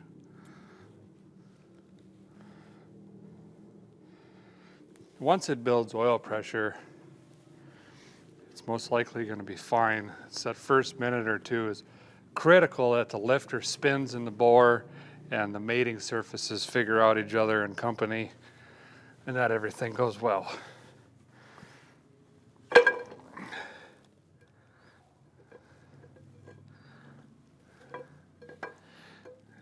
Easy, easy. Stop there. I'm going to show you guys this really quick. So here's a view of that camshaft. And what you're going to notice is the lobes are nice and lubricated, but look at that, where the bearing goes. That's because every one it passes through, it's wiping off that lube. So now is my last opportunity to get some engine lube and run it on these lobes. Don't have to go crazy. I could just put a pea-sized dollop on there. And then when it seats and we spin that around a couple times, it's going to bring some lubrication into there. And we can also see that a lot of that material that's been wiped off is sitting in the bearing, with the exception of the farthest one, because it hasn't been passed through. So keep that in mind. Appears there's some sort of retention plate or lock plate for the camshaft that's still on this guy. And the new camshaft didn't even come with the keyway. So let's see if we can knock this guy off here. Real slow like. I think we're gonna need one of these. This guy.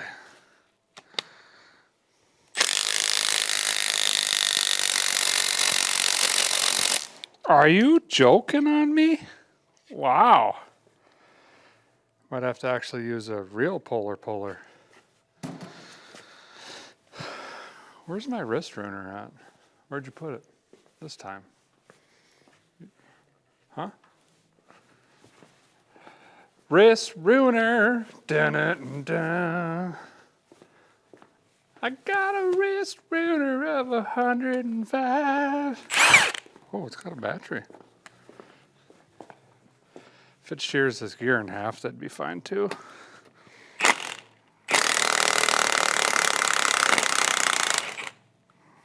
It came off. It goes there. Wow, that was on. It goes there.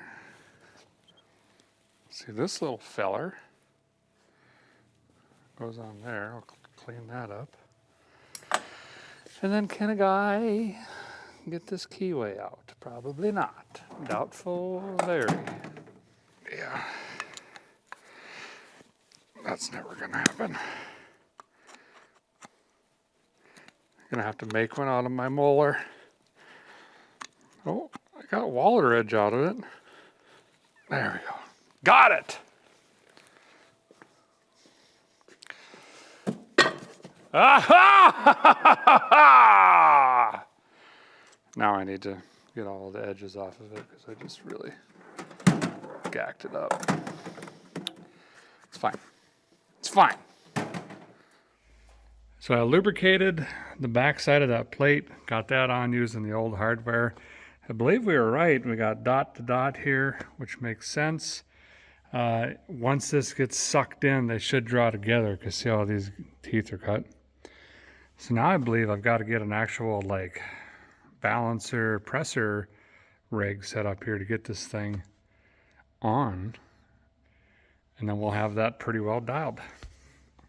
So my handy dandy kit here that I've used forever doesn't have the right flavor, you know, thingamawidget that goes into the, that does the, this is the thread I need. And we're in a pickle. Normally that threads into that, which is that fine thread. So I don't have any adapteroonies, but rednecks figure stuff out. Just give me a minute. I want to come up with something. I mean, if it works, is it a dumb idea? You know what I mean? So we got a chunk of ready rod stuck in here. This is the bearing slide plate from the actual kit. And then I just got some washers jammed up in there. And I need to get a, actually I don't, that whole thing can move as long as the thread doesn't. And this is gonna work. This is gonna draw it right on. I'll be dipped. There it goes.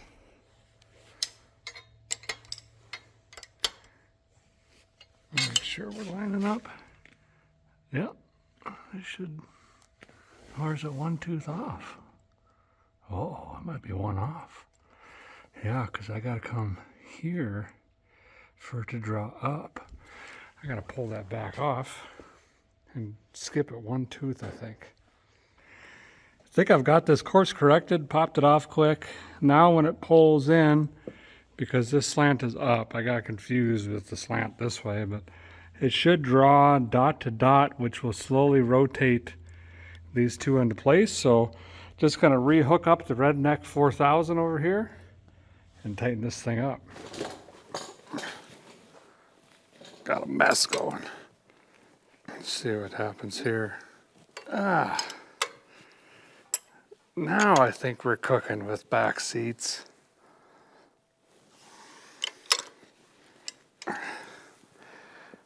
Yep, they seem to be jiving. I like this timing design. It's better than having a chain that gets loose or worn out and flopped up, but makes installation a little bit trickier. This would be a pain if it was inside of a vehicle. What do you think, bud? Very cool. Does it pass inspection? Yes. Careful, you almost hit your eyeball on that.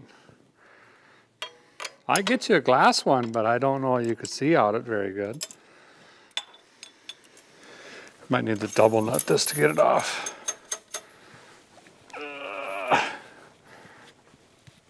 Oh no, I got it.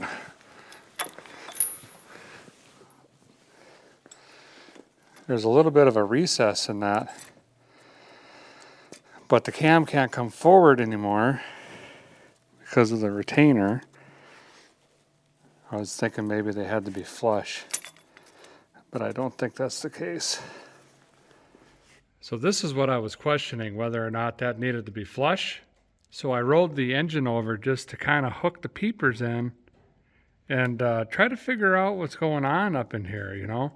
And I'm able to see right here, it's kind of hard to see, but that shiny surface is that cam that needs to be riding on that bearing.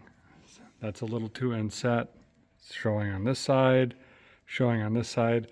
So in fact, it does need to be drawn more this way to where that is flush, and then the surface of the camshaft will ride against that plate, I'm assuming.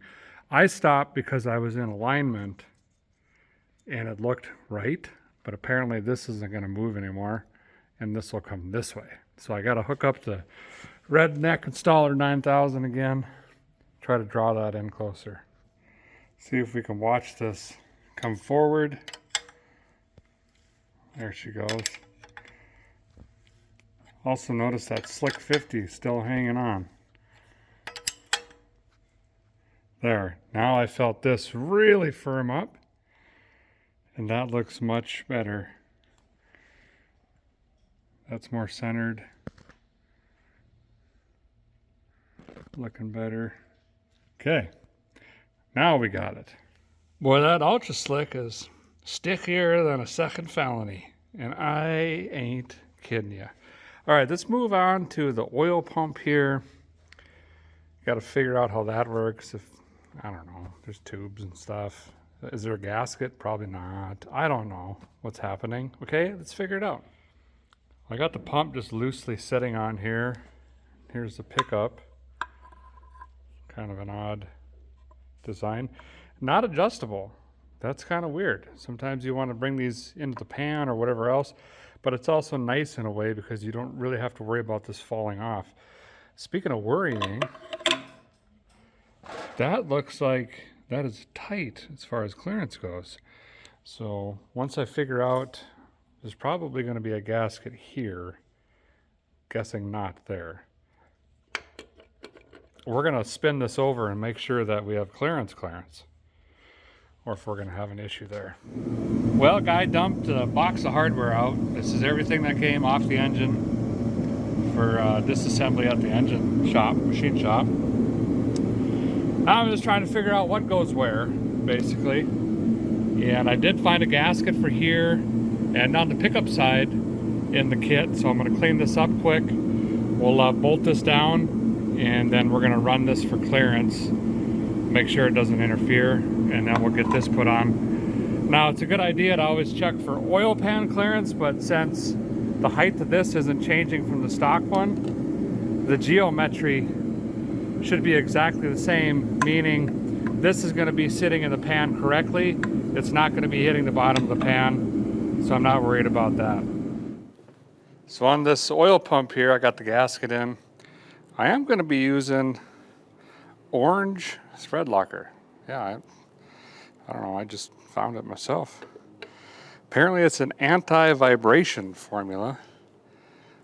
That's good, but not the goodest, meaning you could still get it off with tools. So that's a pretty good choice for here, I think. Always nervous about pickup tubes coming loose. It happens. It happens. Oh yeah, it's like orange juice. Weird.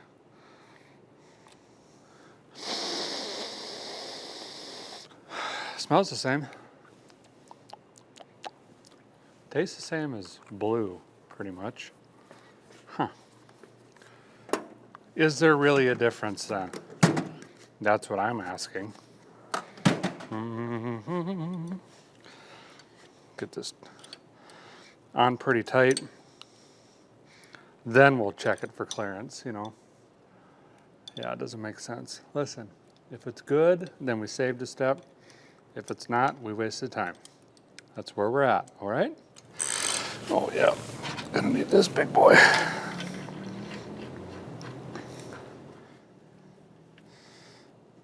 Yep. Yeah. Oh yeah, we're good. Miles good.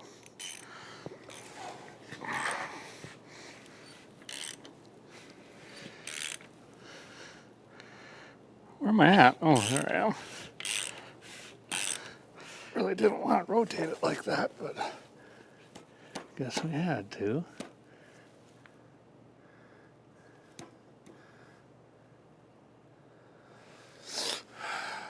Now we're in a pickle because we don't know if that's actually TDC. It looks like base lobe on both. These would be up. Yeah, we might have got lucky. See, now we're turning the camshaft in relation to the crank, so TDC is different. You know what I'm saying. Okay, good. Now,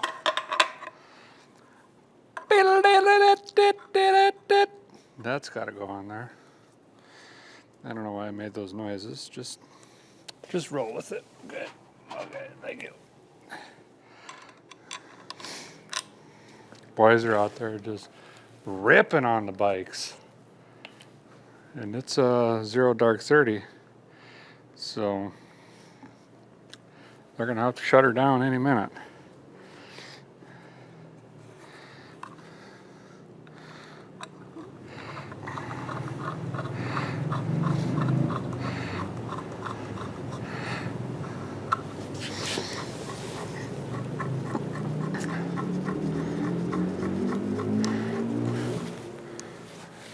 Where did I put that ranch dressing? Oh, I knew that I didn't put it back. Oh, here it is. Spend more time looking for tools and using them. Been there before? Yeah, I figured you have. There we go.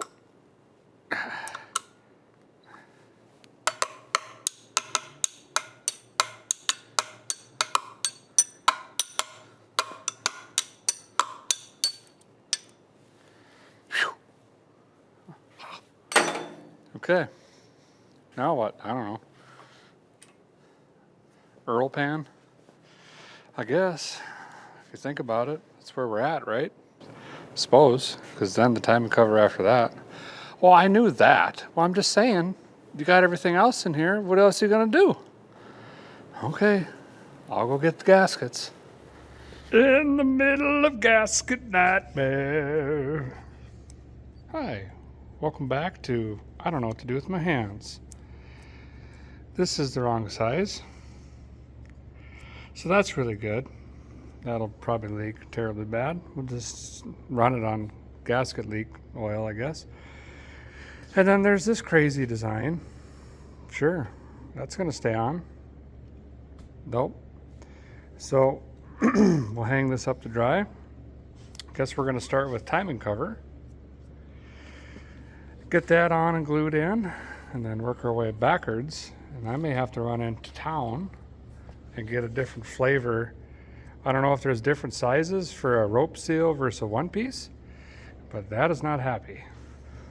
Guys got the timing cover hooked into the Strongman over here. I'm going to clean this up, including the inside. It's got a bunch of junk in it. We got to drive a seal into this thing.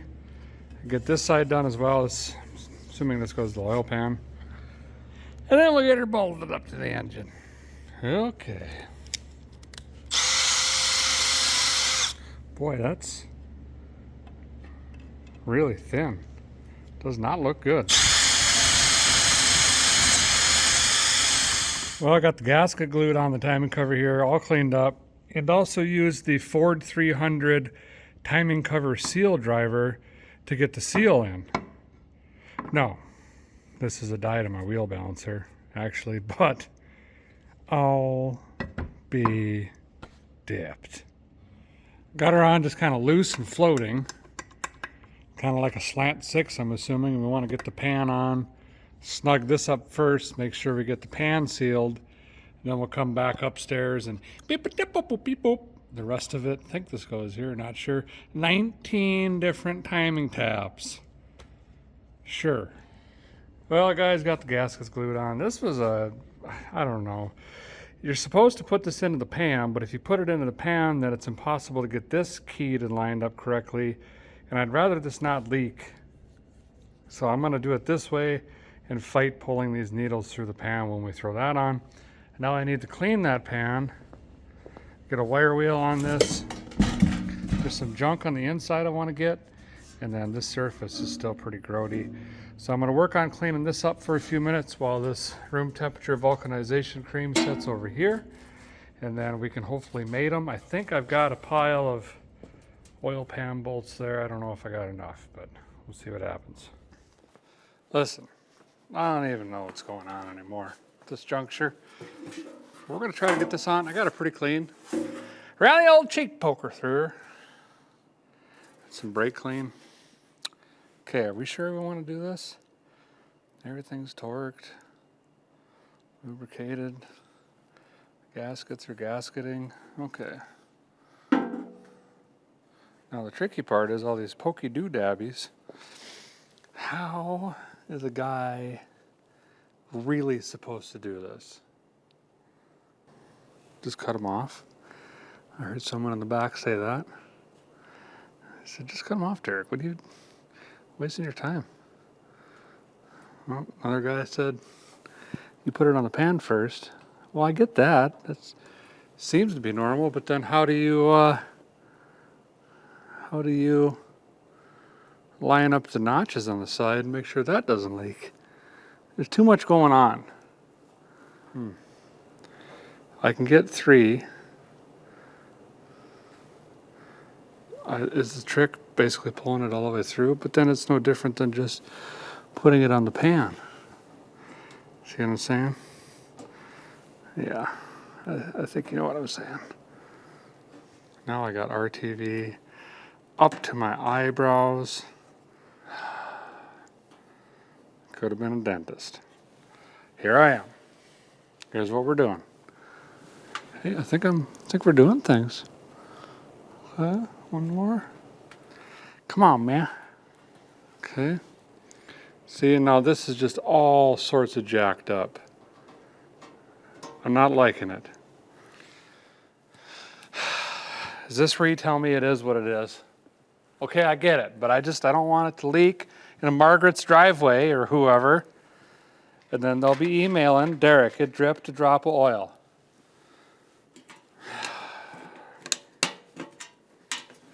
Okay. Got that. So far nothing seems to be lining up, so I think everything is going about as we expected it. That's barely doing something. Maybe that one needs just torqued like 7,000 foot-pounds first, to bring it in. See how it brought it? Okay, if that's brought, then does this one then maybe, yeah, see, then it brings. That'll bring it next time. Okay, now we're making some progress. I can't wait to take this truck for a burn. It's gonna be a good time. 58 years from now. Oh. They put this oil pan on like it was the side of the Titanic. 97,000 bolts. Should we put one back here just for fun? All right.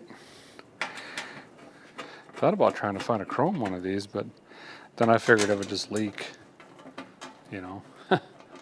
So here we are. Caprice is coming to check on me. Yeah, it's still standing. What are you doing? You still blowing brains out of your nose? Huh? Nah, I just went and hid. Yep.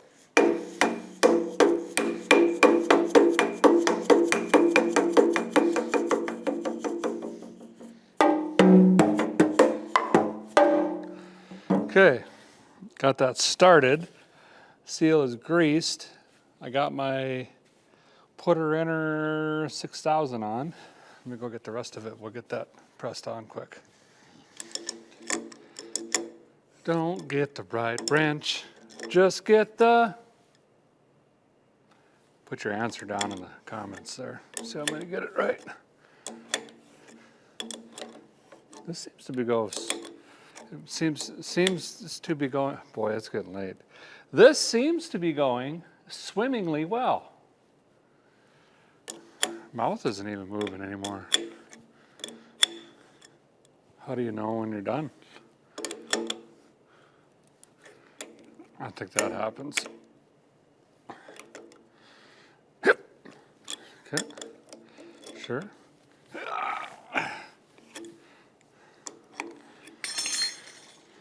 There we go. Now, can I get that part out? Is the next question. Probably not, Derek. Well, that's what I figured. But, oh, I did. Wow. Boy, we're rock to rolling now. Where'd my 17,000,016 socket go? Come here, little fella. I won't hurt you.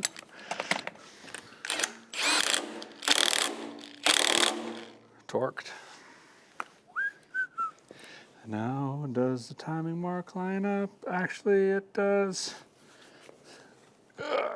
Whoops, too far. Well, for Pete's sake.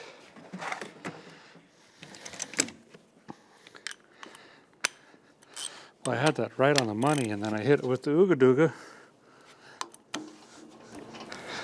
Right there.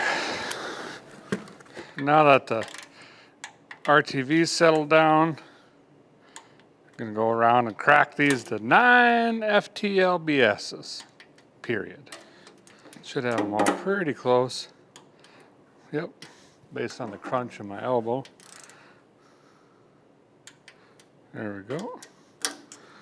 You over torque these, you just squish the gasket, especially with cork. And it just makes it worse, or you can dent your pan. And then you'll be under here with a hammer, fixing it, you know. I didn't even look, because I'm cheap, you know, but I wonder if they make a one-piece gasket for that. That's the cat's meow. We're gonna paint this engine with the actual gun. Try to make it look pretty darn decent. And then we might even hit her with some clear after that. You know, so if you win it, you're the one at the gas station and they're going, did you really rebuild that? Or, you know, and then you could just tease them. Yeah, it's just a Craigslist rebuild, you know. Or whatever, I guess. Oh, I didn't even touch this one. Whoops. Well, by golly, I think it's starting to look like an engine that's upside down. Also, this could be a steel drum. Don't believe me? Oh, wait, it's out of tune. What about now? I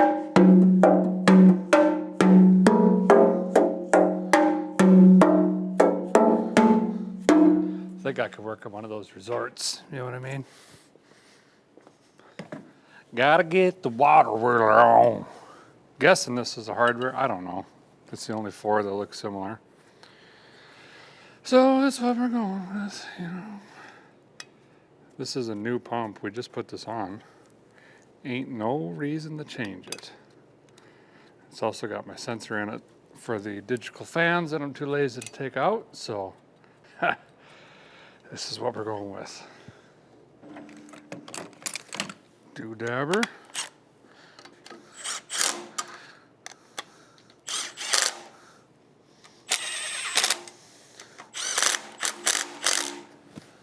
Okay. What color is that pulley? Oh, it is blue. Should a guy might as well put this on too? If we're gonna be spraying it. Anyway. I wonder if I got more Ford blue. Maybe we back spray it. And then put that pulley on. Fun fact, I have every single engine color that Duplicolor makes in stock. Even ones with bad caps on them that blow up in your hand like this. Uh-oh, she's really, it's getting, oh, it's escalated. Oh. Looks like I choked Papa Smurf now. What does this work? Is it the pin or is it the nozzle? It's usually the pin. No.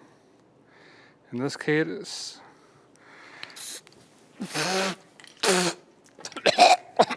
it's in my mouth. All right, it's fine. I think we got her fixed. See? There's no problem here. Just gonna lay some color on. This is definitely the wrong color blue. It said old Ford blue on the can. Nay. But at least we're getting color on it. I got some really good stuff. Spent a lot of time on the line researching this, and it turns out there's like 2 companies out there that make like a legit old school Ford color, but they're hard to find. I think I found some. So that's why we got to mix it up and actually put it in a gun, because that's how these bad boys used to be painted. They didn't have it in a spray can, I'll tell you that much. Okay, now that these are terribly contrasting different colors, we can put this back on.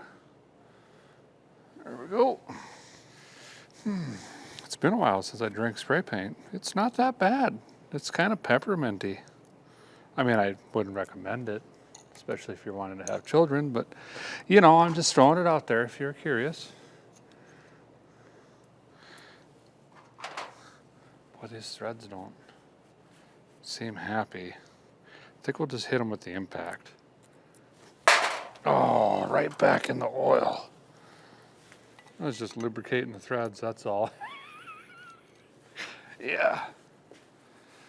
Okay.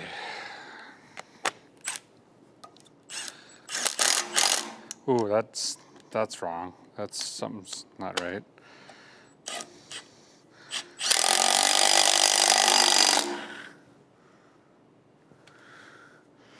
That's never coming off.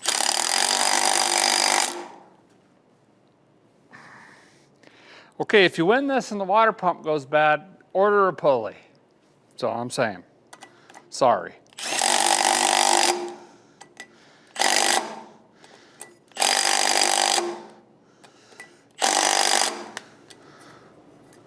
It's water pumping though. All right, I'll take it. Well, that's probably going to do it for the engine tonight, but I do have another project we're going to do a little bit of work on tonight. I got head bolts coming in tomorrow. That's the biggest thing that's holding me back right now. Once we get the head on, head gasket, head on, head bolts in, we could check for proper rocker arm geometry. It's a lot. And it's pretty difficult with stamped steel rockers, but I've got some ideas and some demonstrations I want to do for you guys. So we're pretty much as far as we can get tonight. Once the head is done, we can clean this thing, tape it up, and spray this thing down, let it dry. And then we're probably going to have to switch gears because this thing has to go in my friend Kevin's paint booth. Wow, soon. I got a glass guy coming too. We got a windshield and weather seals and stuff coming from AMD. Anywho's, time to address the bear in the closet. Yeah, it's been sitting around. It's been sitting over here under a blanket. It was over there for a long time. It was over here as a bench. I got a motorcycle, was it 2 years ago now? I think so. Anyway, I don't ride it. It's over there. Tried to ride it today. I had like 5 minutes to go down to the highway and back, I thought. The battery was dead. That's weird. Let's put a battery in it, fire it up, so at least it moves. I don't have to push it around. I'll show you guys what we got going on. It's an Indian motorcycle. So I won't bore you with a big long story here, but I am a motorcycle feller. Grew up on them from just a wee lad. Started off with the Honda 50Z. I believe it was a 1984. It was new when I was born, basically. And rode the wheels off that thing. And then as I got older, even my friends in, we called it middle school or grade school, we would ride double on them. We put thousands of miles on that. And then I got into Yamaha 80s. I have my original Yamaha 80 over there over by the couch under the TV. And then I went to a Yamaha 125 DT. And then I went to a YZ250. And boy, was that eye-opening. And I've been a two-stroke dirt bike guy all my life. And I had a bajillion Yamahoos and a ton of KTMs. And that's what I got now is KTM. But anyway, as you get older, I messed my knees up in sports. Started doing, the street bike stuff. Started with the Yamaha 650 Maxim and moved my way up into Harley Davidsons right away. I've been a Harley guy through and through. I've been to Sturgis Rally I missed the first year in many, many years. 18 years, I think I've been there. And still have a Harley. I've got that wrecked Harley Ultra Glide. Unfortunately, someone passed away on that. It went through an insurance sales company, ended up being sold to a Copart at another auction. I bought it from them. I can't get a title. It's completely locked out. And I rode it until the paperwork that I had expired, and then it's been sitting. And I had a Softail before that, and a Fat Boy for a small period of time. So anyway, sold a bunch of other junk and stuff and things, and thought I'd get something a little bit more decent that would just work, that I wouldn't have to do maintenance on, and jumper cables and change oils every 15 seconds that wouldn't vibrate my teeth out, that has some creature comforts. And I was looking at a Harley bagger. They're so expensive. And funny story, I was actually going to looking at a sprayer, and went to this equipment place that also had ATVs and stuff like that, and they had this in there, and it was like brand new, but brought back. I think it had 600 miles, and it was significantly discounted. The guy bought it, it scared the pants off of him, and he brought it back and traded it for like a Honda Rebel or something. I don't know what the story is, but it was like mint condition. Mint. And I got such a good deal on it, I couldn't turn it down. And I've always wanted an older Indian, because let's face it, these newer Indians are basically, it's basically a Polaris. But there's a lot of things I like about it, but I gotta be honest, I've only ridden it like 3 times. I work non-stop. So that's why I missed the rally. last year. I don't have time to ride. And I fired it up to move it, to build the engine, and the battery was dead. So let's take a look at this thing. So this is an Indian Chieftain, which is kind of like the bagger version of a Harley. And you can see that my cats have sat on it more than me, essentially. But it's really, really comfortable. It's got, I don't even know how to run the buttons. I think it's this one. No, that's radio. Maybe it's in here. It's in here. You can adjust modes. There's like sport mode, tour mode, old man mode, and it adjusts everything. It adjusts the throttle response. It adjusts torque and power and speed. That's really handy. This is really cool.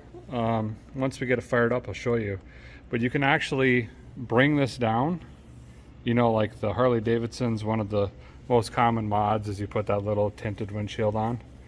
Well, this one will fold down and it'll also raise up like a cruiser. And then it's got the navigation and the Bluetooth, and it shows you elevation and trip and duration and temperatures and all of the bike statistics, all the data on the bike, which I'm sure probably Harley does too.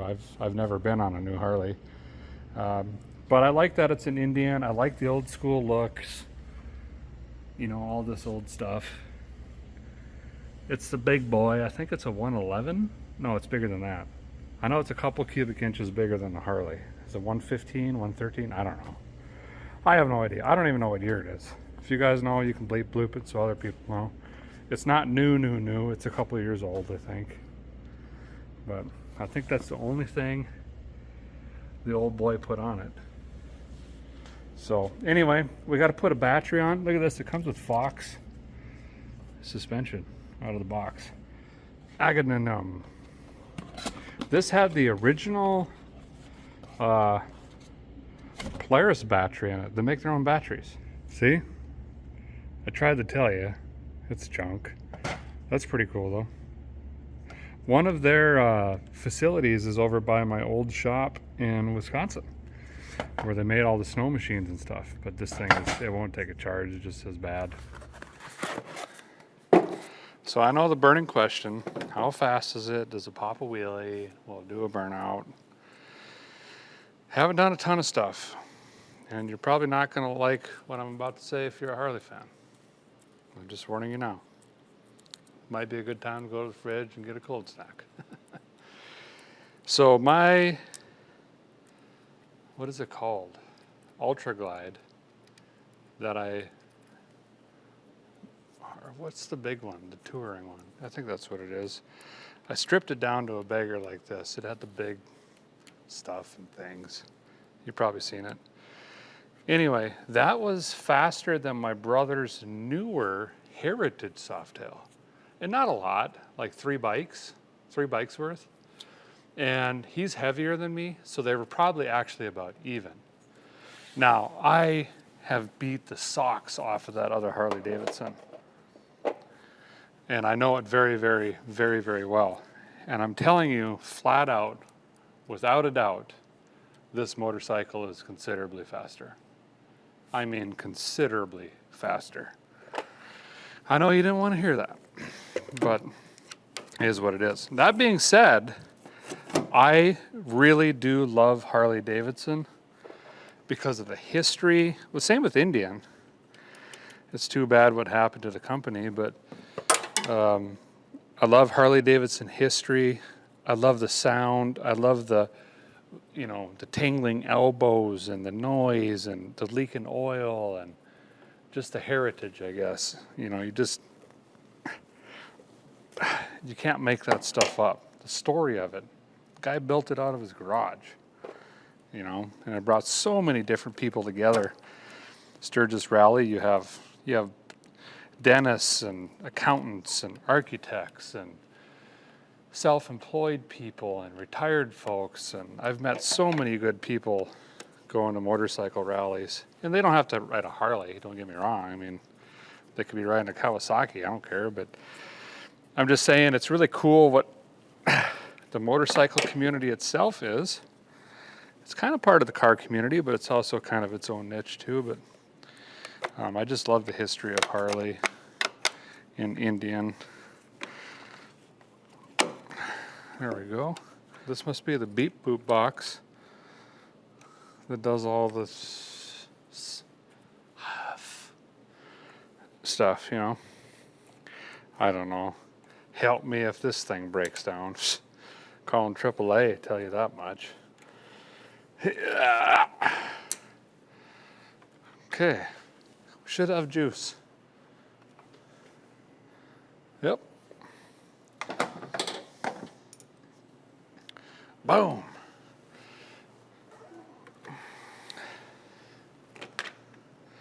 Okay, well, I gotta put my code in. Well, I could pretend to hide it, but let's be honest, you already know it's 1776, so listen, if you steal it, just go easy on it.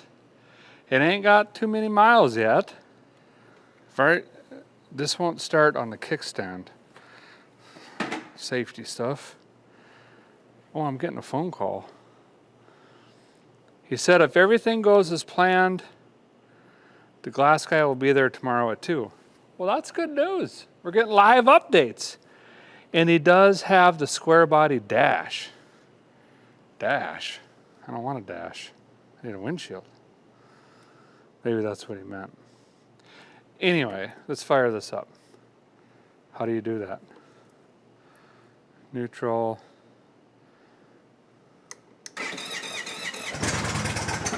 Oh, was it supposed to stick? There we go. Ha ha! Don't even know how to run it. Great. All right, let's put the seat on.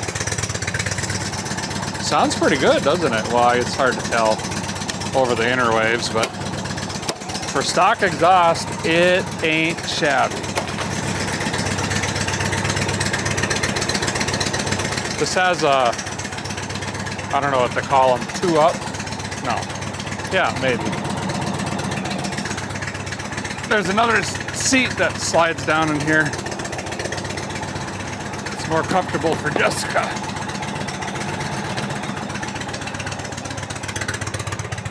Well, let's shut this off. I'm getting gassed out. Off! Shut down! Okay, it's like a Nintendo button. All right. Was trying to tell you, Jessica loves riding a motorcycle with me, but like on my Springer and my other Softail, it just had that little pad in the back. And I could see how that would be terrifying because I don't like 2 tires on the pavement at all times. You know what I mean? Whoops. Okay. Oh no. Oh, there it is. Actually, I need to go get another one of these. 8.8 OIVK.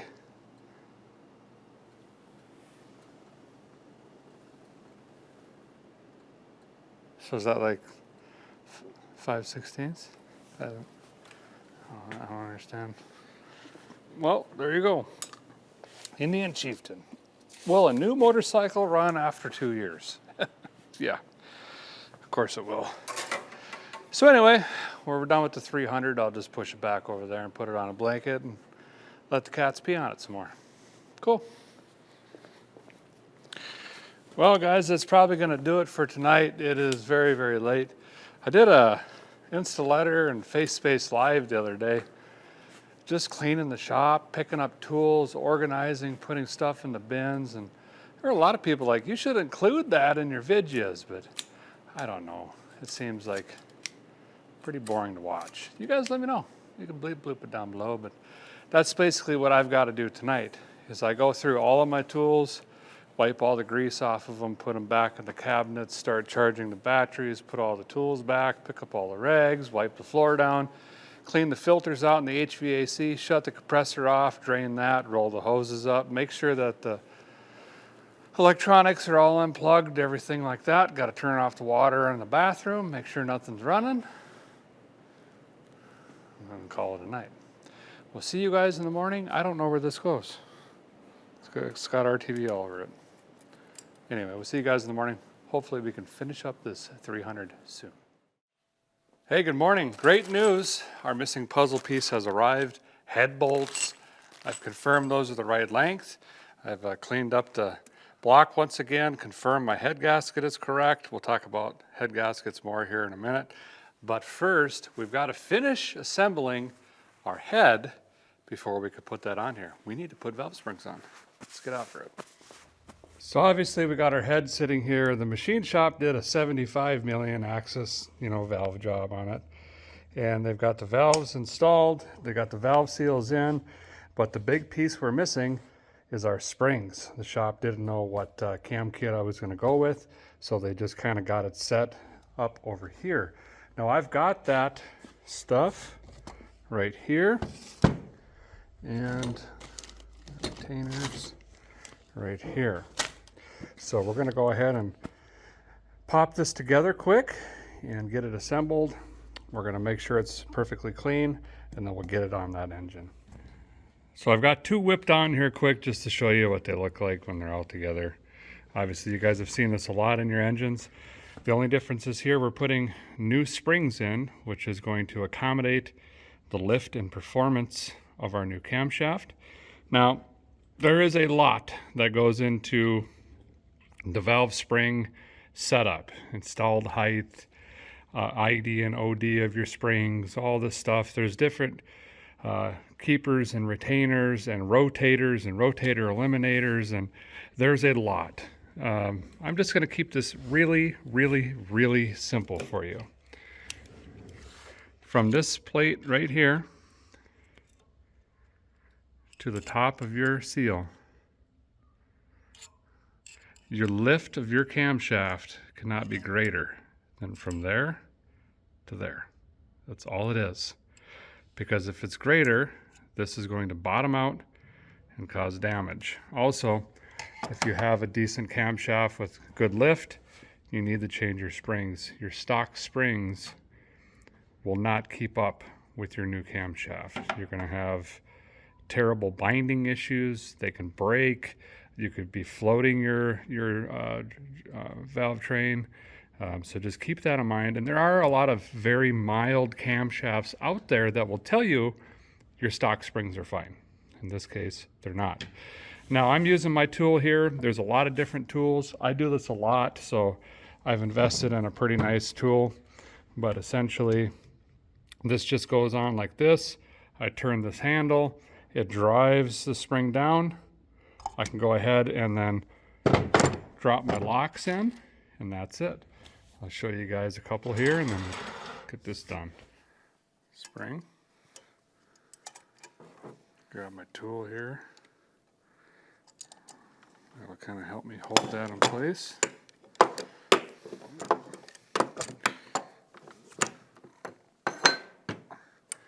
Lift this up so you guys can see it better.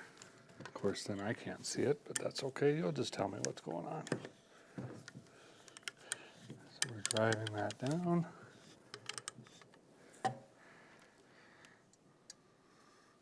Put our lock in. It's a two-piece. Now when this spring comes back up, the conical shape of the retainer and the pressure of the spring itself forces these locks in there, wedges them. Of course, I can't see nothing right now. Wow. Move your head so I can get in here. I've never seen such a thing. Oh, for Pete's sake.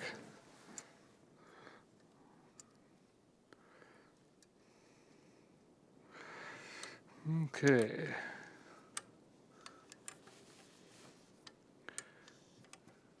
Beeping it back.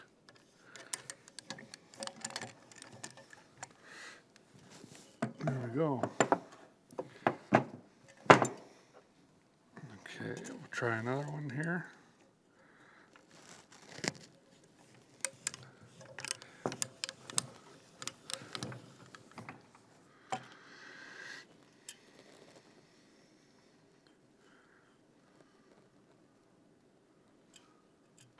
There we go.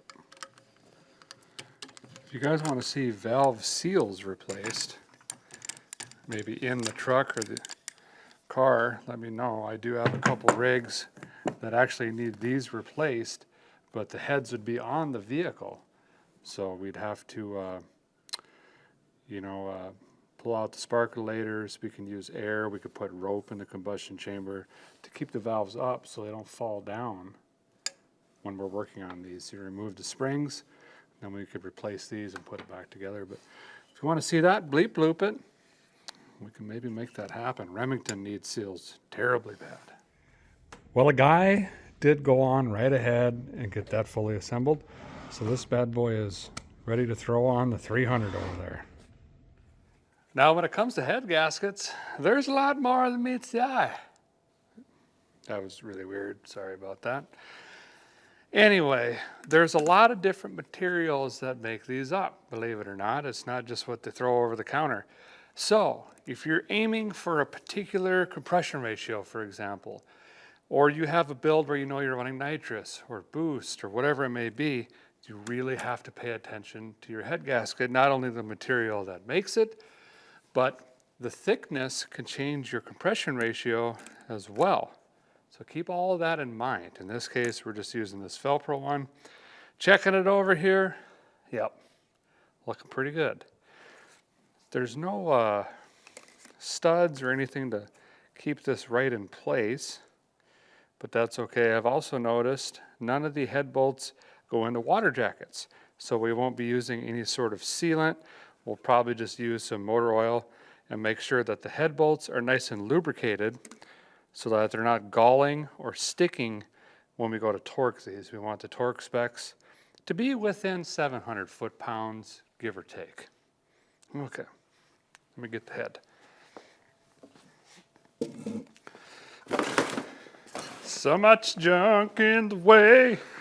Too much junk, too much junk. Okay, let's see.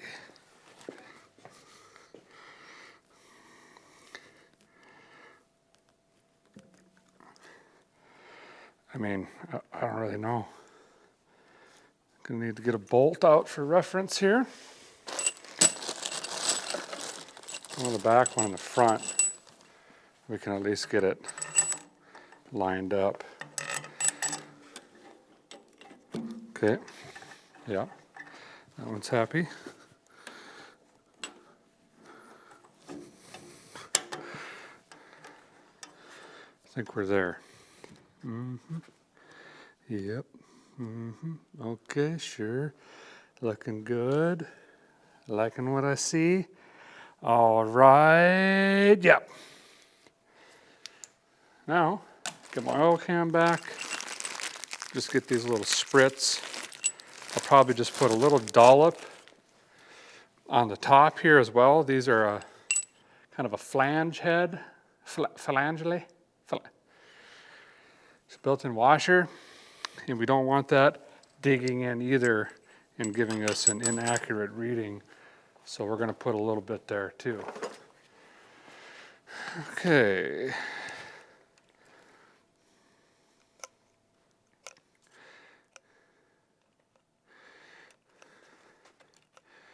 All goes well here. We could be painting this thing pretty soon. I know. Pretty exciting. Shove this off to the side, and then we got body work and paint coming. Huge, huge project.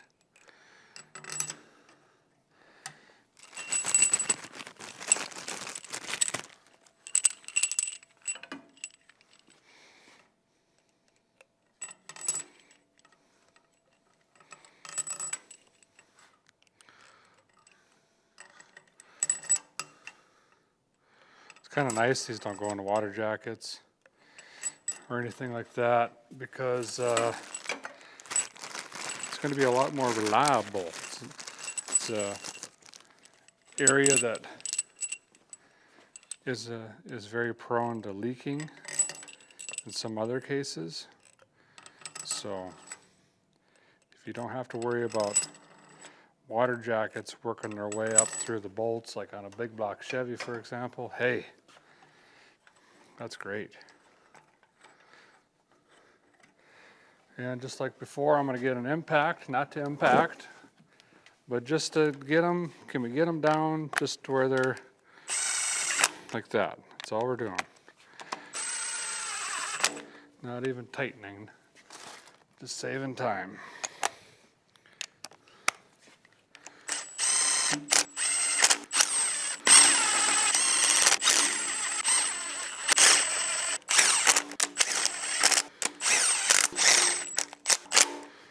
All right, ready to torquelize this thing.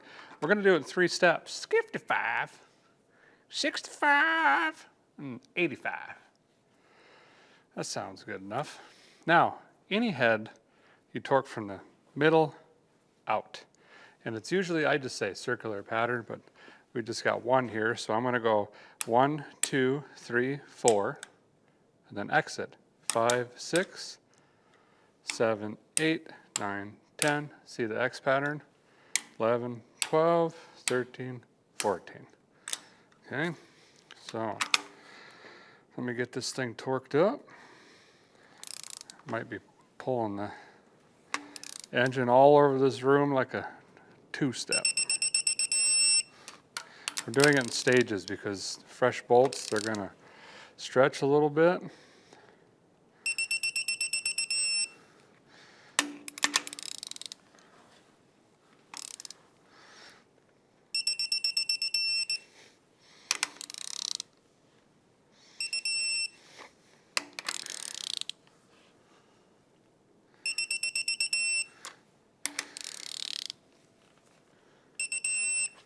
The guy's got a lifter, lubricated, dropped in, and then the original push rod, rocker arm, and nut assembly here. These items have all been cleaned in diesel, gray Scotch-Brite, and brake clean, and made sure that they were passing, the passages were clear and everything like that. Now, proper rocker arm geometry is absolutely critical for your engine's performance and longevity.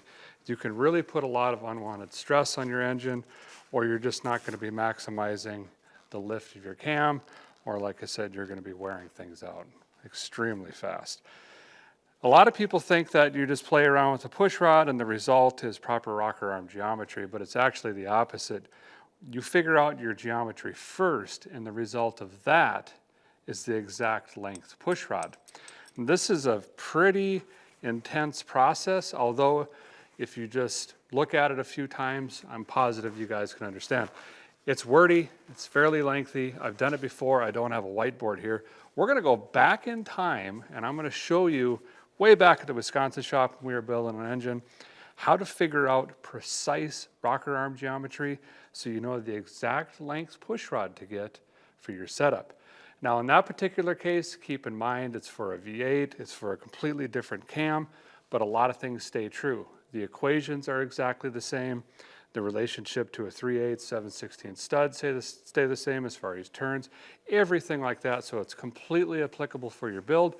You just need to input your stud and your cam specs and you can figure it out. Now in this case, we're doing a stamped steel. Well, not really, whatever this thing is, but it's a factory style stamped rocker arm. It's not going to be the same as I'm showing you, but I want you guys to see this and learn this. I'm going to get this set up here, do a couple rotations, and see what we got, and I'll explain this process here. Have fun going back in time. Proper rocker arm geometry is when your rocker arm is at a perfect 90-degree relationship to your valve at mid-lift. So before we go any farther, let's wrap our brain stem around those two things, and then the rest of this might make a little more sense. This is a typical roller rocker here, and 2 of the items that make up that 90-degree angle are right here. The center of your trunnion, the center of your roller tip, and the other one is your valve itself. This is supposed to be a valve, just squint at it, you know. So this is at 90 degrees if we were to take the body of the rocker arm away. The second thing is mid-lift. 2 different ways to think about this. You can combine them, use one or the other, I don't care. But basically, that's when your push rod and lifter is halfway through your cam's lift, gross lift, or your valve spring is halfway through its max compressed height.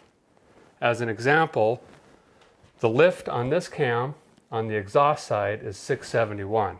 So mid-lift, if I divide that by 2, is 0.336. We're going to need that in just a minute here. One of the things you're going to need to know before we can establish proper mid-lift is your rocker arm stud size.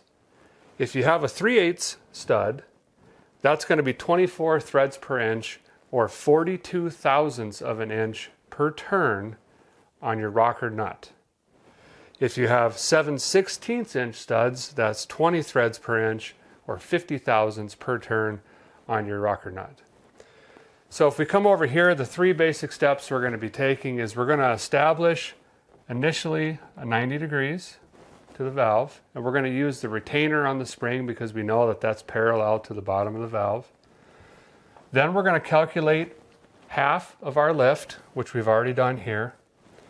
Then we're actually going to take our turns, which I've already done by taking my gross lift divided by 2 is 336. Then I take 0.336 divided by 50 thousandths because I have 7/16 studs, and that equals 6.71 turns. So I'm going to establish my 90 degrees. I'm going to run my nut down 6.71 turns, and what that does is when my cam comes to mid-lift, I'm going to be back at this 90 degree mark. You can see this is where 90 degrees usually is. When we first initially set it to 90 degrees, if we're going to take half of that away, now it's like this, but when our cam comes to mid-lift or halfway through it, now this side comes down and we're at a perfect 90 degree relationship again, which is exactly where we want to be for this scenario here. Well, welcome back to the Here and Who.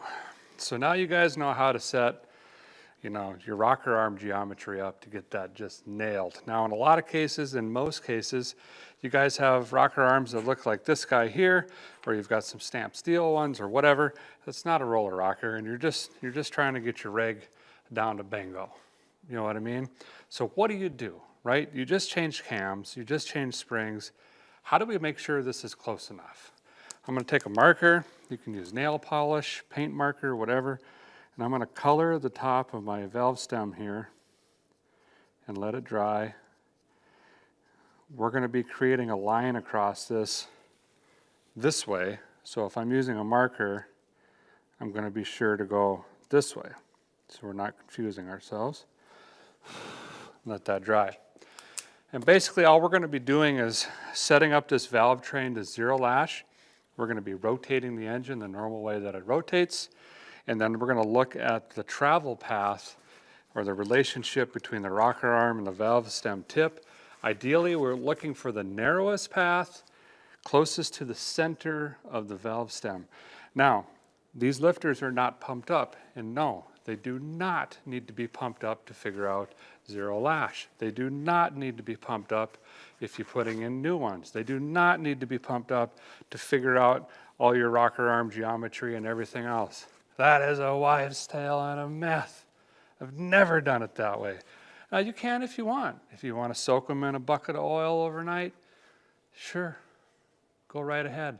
But all you have to do if you're doing any measurements is just add about 50 thousandths for that cushion in a hydraulic lifter of some sort. So let's go ahead and get this assembled. That marker should be dry by now.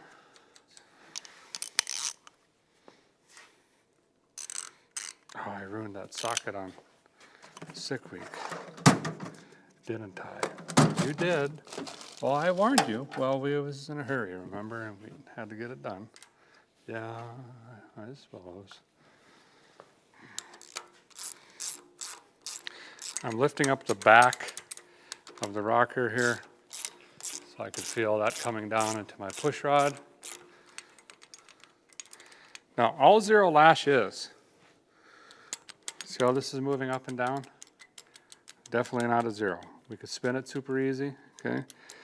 So keep coming down, still going up and down, still going up and down. And I'm just going to keep adjusting this until there's no tension, but it won't go up and down. So we're getting really, really close.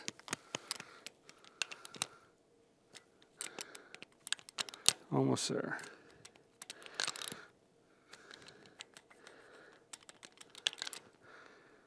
I'm going to say right there. I'll get you a close-up in here.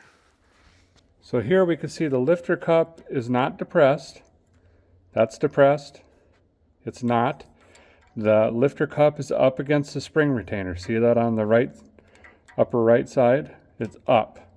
So we know we're not depressed. It's spinning easy, and I'm trying to lift it up and down, and I can't. So this is what's called zero lash.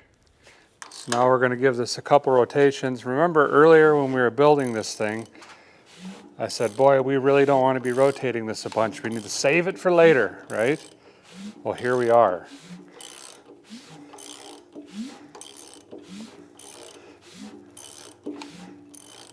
Boom.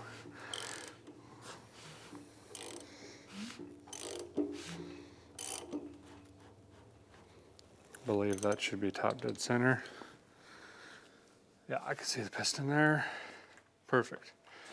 Now we'll just take this off.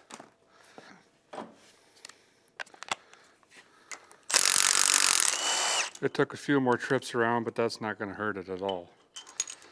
Now, one thing to keep in mind, if you're really paying attention out there, is, hey, you just said you got to add 50 thousandths because this isn't pumped up. Well, if that's pumped up, doesn't it change this relationship? And it does. So when we look at this, and I'm not going to look at it yet, we'll look at it together. What's going to happen is that cushion is going to be taken up. So if we add 50 thousandths here, it's going to lift, and when it lifts, it's going to rock the rocker arm up and forward. So wherever our mark is on the valve stem tip, we got to remember that it's got to come towards me a little bit, because we're going to add that 50 thousandths once the hydraulic system, the oil system is, full. She's pumped, okay? So let's take a look. I got to get it in the right light. Oh, that's supposed to be a chef's kiss. Yeah, remind me to never do that again. Come over here and look. So here's our line. That's hard to, right there. Just a hair. Let me get something to point with. That's sharp. Yeah, yeah. Yep. So I'd say our line is right about there.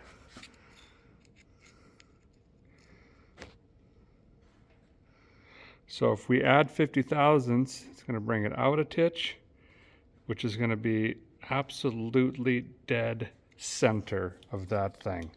So fantastic news. We know that this push rod length is going to be just fine. And you probably have realized by now the reason I only did one, we don't want to wipe all the goop off the camshaft, remember? And in this particular case, I could see the lobes. I'm going to dop some more in. I'm also going to put a bunch on the bottom of the lifter before I drop them in, and make sure that the exterior of the lifter also has some grease or oil on it as well. These bad boys need to spin immediately when we fire this thing off. So I'll go clean the rest of these push rods, and let's get this whole valve train assembled. And when we get everything done, we'll go through lifter preload. How do we set preload on this now that we know our geometry is right?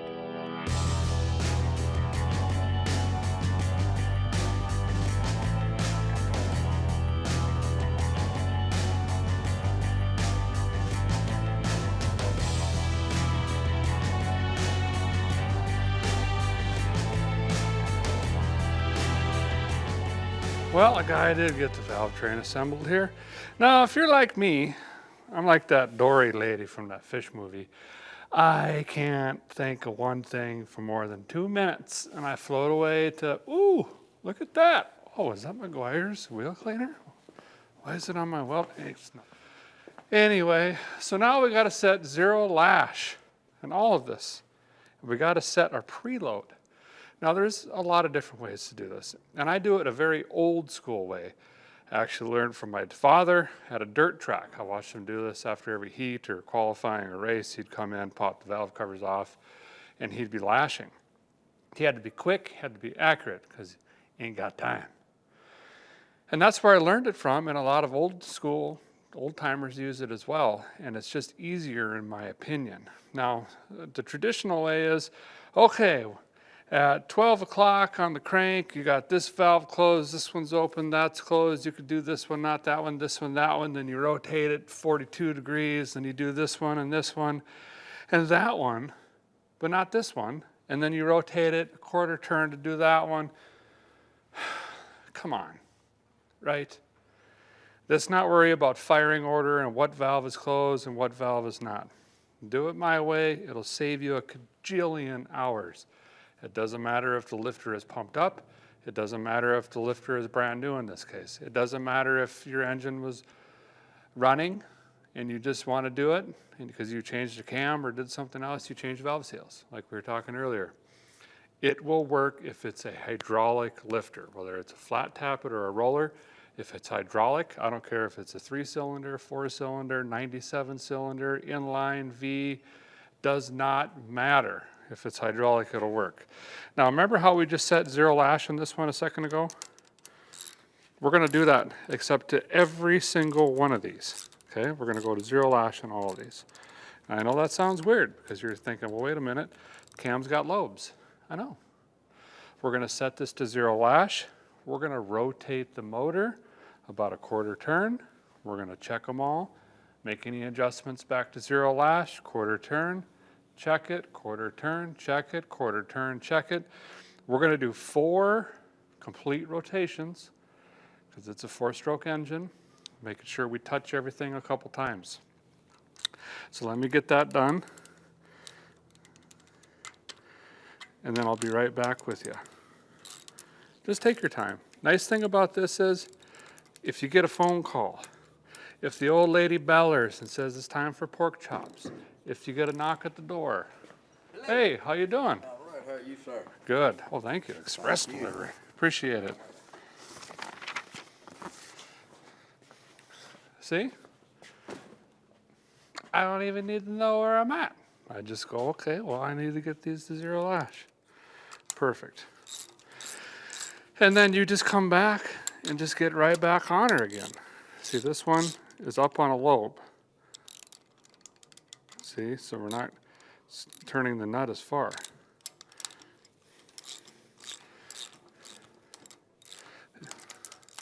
It's going to take me a while. Let me get these done, and I'll come back, we'll rotate the engine, and I'll show you what it looks like after we go through a rotation. Deal? Good. I'm glad they agree. I'm back. Here I am. Okay, they're all at 0 lash. See? Again, we don't care what's firing, what's not firing, what the firing order is, where the cam lobes are. It doesn't matter. Now I'm going to crank it over about a quarter turn. Right there. Did anything change? 0, 0. Uh-oh. See? This one came down to the base of the camshaft. So get in here. Just 0 it out. Too much. A little too much heat.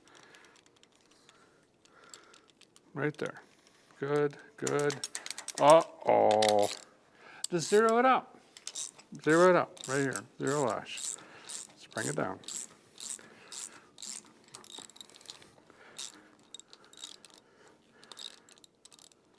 Close enough. We're going to touch it again.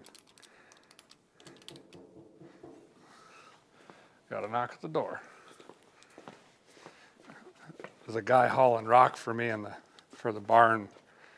If you want to see the barn build, that's over at Vice Grip Lodge. That's my other channel where we do property stuff. I'm going to put cutting hay on this year, fixing up some old equipment, pulling equipment with old tractors. We got the barn build, a bunch of other stuff on there.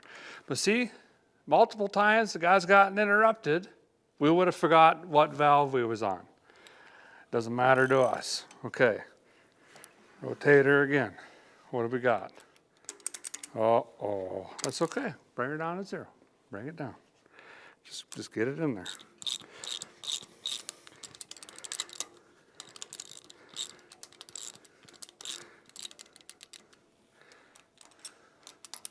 This one could use just a tickle.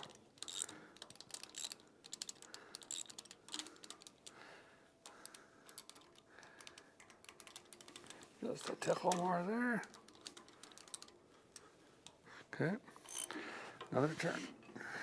Where are we at now? All is calm. Oh, that's okay. Bring it down to 0. You know I was going to say that. That's okay. Let's rotate it. That's one time around. Again, we don't want to go crazy here. And the other nice thing about this is you're only going around twice. The argument can be made if you're a professional and you know exactly where every single valve is, you might only go one time around. But to me, this is just way easier. We don't want to wipe off all of our lube. Now we got the lifters riding on the cam.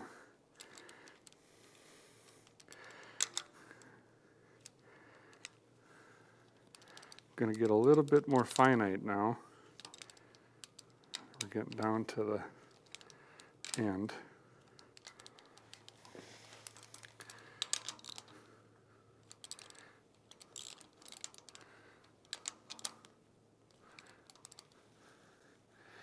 Okay. Take a little out there. Make sure your socket isn't pushing down on the rocker. See, I can make it solid because I'm pushing too hard on my wrench. See, it's solid. You got to float these. Float them. Float your tool.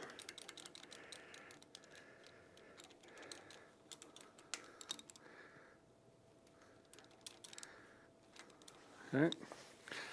Let's bring it some more. Now we should just be making minor adjustments.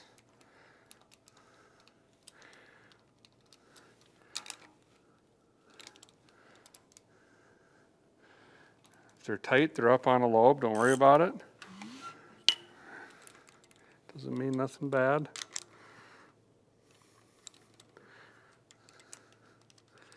They should spin if they're not on a lobe. See, they should spin between your fingers freely. Get a little bit more out of this guy.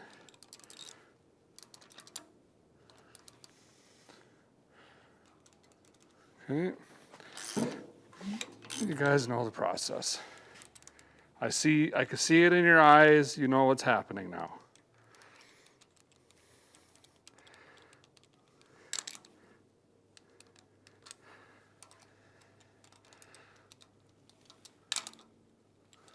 Yep! Guys made her all the way around. Okay, they're at 0 lash. Okay, well, how do we set preload now? Well, it's very simple. Contact your camshaft manufacturer. Some may have different ideas and thoughts and what have yous. It's typically 1/2 to 3/4 inch of a turn is going to set your preload. And you can be precise if you want, because remember, we know our threads per inch based on our studs. For me, rule of thumb, if you're on a 3/8, 3/4 turn, typically. Now, you don't have to remember or care which one is on a camshaft lobe, which one's on the base circle. It doesn't matter because we've zeroed everything right now. So all we're going to do is simply take this and go 3/4 turn.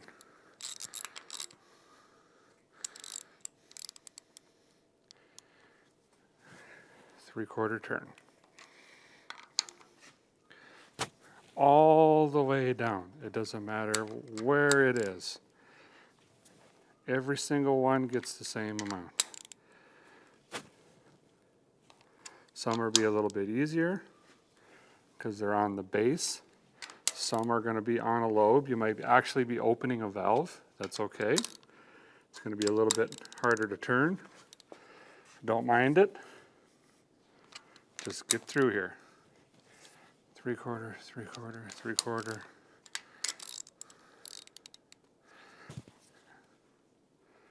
It doesn't have to be exact, just get her there, okay? That one's opening. There. Now, I'm gonna take my marker. We stay true to our build.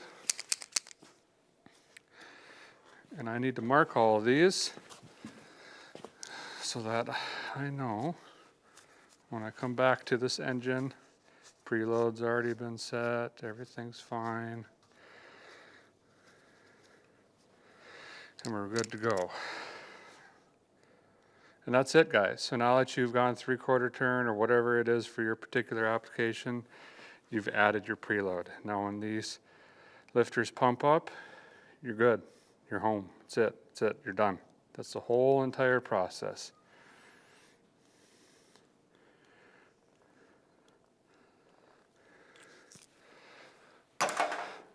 Okay, now a guy just needs to get the side cover on here. We can clean this thing up and actually get it painted. And we're in the home stretch of this puppy. Once we get it off the stand, I'll probably wait until we get it hooked to the transgression. We can't forget that rear main seal. We got to add a temperature doodad on here somewhere. Ooh, that was loose. The guy forgot to tighten that. We'll double check all the plugs in this thing because one fell in my hand. Yeah, we're getting so close. Yep. Yeah. Get out there, you little devil. Is there an up or a down? I don't think so. Maybe? No, can't be. Wow, it kind of looks like an engine again, doesn't it? It does. I think a guy could probably just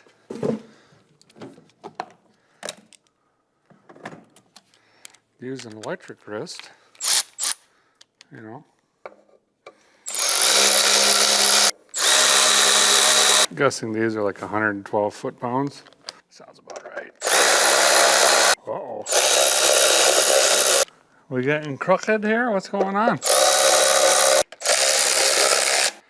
Oh, let's bring her down.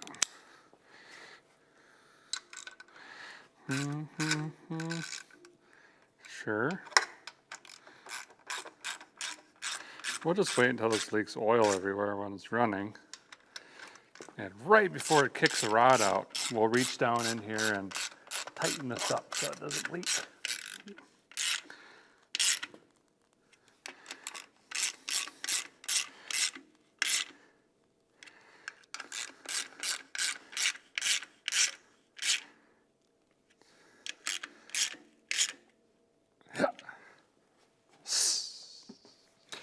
Now, I'll take my cheek poker and just touch up a couple areas.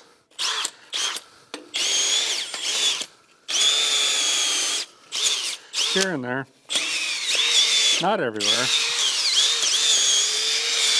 And then we're going to run some primer on this. Yeah, I said it, primer.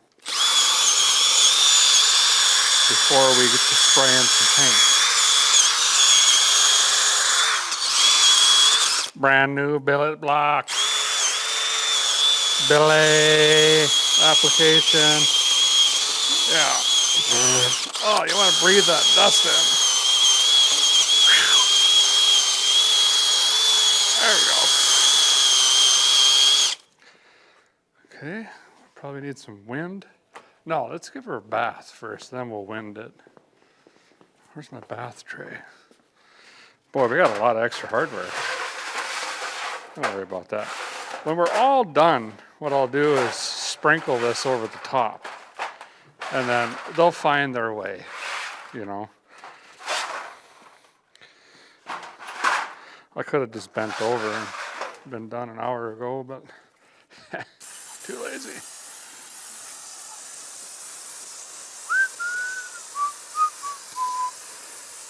Yeah.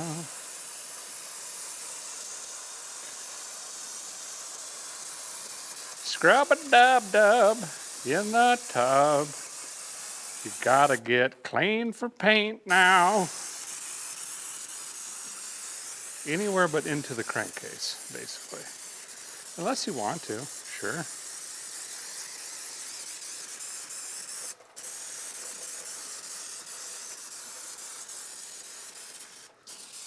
I'm gonna get one more bath can.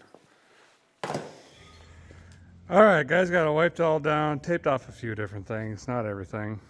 I should tape off this and this really quick. I'll get to there in a second. You probably already figured this out, but I did put some oil in up here and also into the lifter cups before I sealed all this up. Gonna throw the old valve cover on this just to protect this. I'm not really painting the old valve cover because we got something else going on. Gonna go ahead and paint the rear here on this side here. Not too worried about this. I'm not gonna go crazy with paint here. If we get paint on the intake or exhaust ports, that's not gonna hurt anything at all, so I'm not even worried about that whatsoever. And I'm gonna go ahead and put some primer on this now and just try to get some adhesion for the paint I got. We're actually gonna be spraying paint out of a paint gun, not a paint can, because I went and searched really hard to get the old school blue because I want this to look as close to the original color as possible, which apparently is really hard to do with the old Ford engines. Okay. I'm gonna put a light coat of this on, then I'll go find the old valve cover and finish taping off the oil filter location. Also the spark plug holes. It's gonna burn off. I ain't worried about it. Okay? Okay. Glad we agree. And here, sure. Up on that. Yep. Looking good.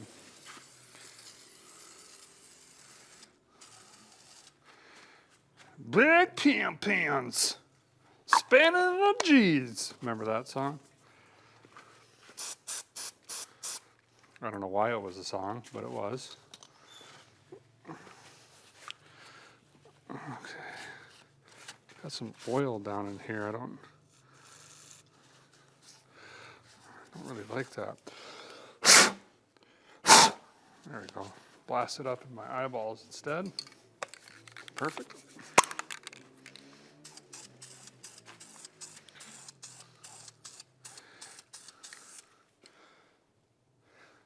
Boys must be home from football. I can hear dirt bikes floating the valves.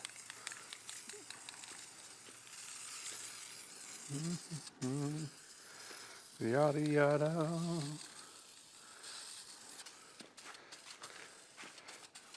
This is another project. We're not trying to make this look perfect. It's just kind of guy open the hood and from across the lot in Walmart, someone else goes, "Woo-wee! That thing gonna jump a Coke can?" And you go, "No." 2 later, and then you just slam it before they can get over there.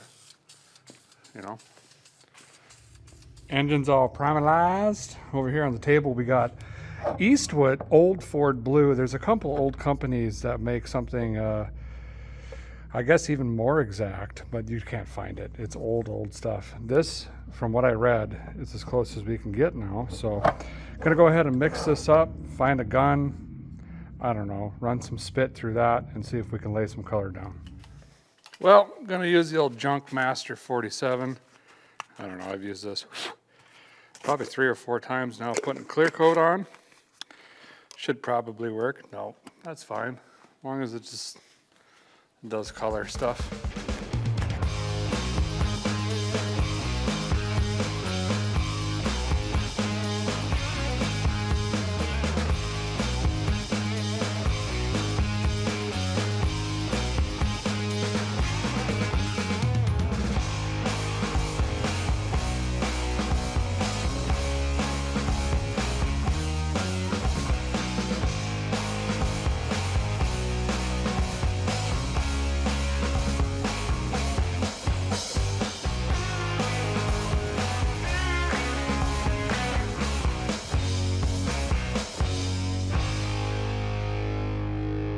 Well, that looks really good. I don't know if it's dark enough, but I'm not an expert when it comes to the Ford Blue. I'm going to be honest. But it turned out really good. Tons of shine. Got some nice even coats on it. That'll work. It's going to look good with all the stuff. I got a bunch of stuff coming. We got a chrome, we got the intake, we got a sniper for this thing, you know, a new fuel pump. So there's going to be a lot of nice color contrasts and newer looking parts bolting onto this thing. I think I even got a chrome charging whirler, if I'm being honest. Well, we did it, guys. We built a straight 6 300 Well, now it's a 305. I can't wait to hear this thing run. This is as far as we're going to take it now because we need to get it bolted up to our transmission, back in the truck, and then we'll finish up all the accoutrements. Speaking of the truck, just another reminder, you can win this bad boy. Go to vicegripgarage.com. Every $5 you spend gets you one entry for a chance to win this thing. That ends March 15th, so don't procrastinate. I'm actually going to get this stripped down, loaded on a trailer, and over to a friend's for paint. That starts tomorrow. Want to do something fun? We did some gauges before. I'm going to give you guys my scratch lists. These are ones that I've kept that I usually keep these when the build, I really like it or it means something to me or I had a good time doing it, something of that nature. I'm going to give these to you guys just random orders. You're already signing up to win the truck. We're just going to throw these in random orders for fun. I'm going to send them down to the folks. They could just randomly pick them and throw them in with your stuff. We got the Longmire Power Tour list. One not crossed off is power steering. Whoops. Whole back's full as well. We've got Peggy, the 67 Mustang. That's a Roadworthy Rescues list there. Boy, that one was a lot of work. This one here, I can't remember. I think this might be the tractor. It's got Tractor Supply on here, a bunch of other stuff I want to go with. This is the Cat Farm Crew Cab list. That one was gigantic. We'll throw that one in for someone. And then we got the 51 Chevy. That's episode 2, season 1 of Roadworthy Rescues. And it's got my signature and Jessica's on it. I'll sign these over here as well. Again, these are just random orders for fun. Get your merchandise snagged up now while they still got it in stock. And just a reminder, you can grab a gift card as well. If something is out of stock you're looking for when it comes back in, you can snag it up. And the gift cards are still good for the giveaway points there. Thanks guys for watching. Appreciate you so much. And stay tuned. This bad boy is getting painted now.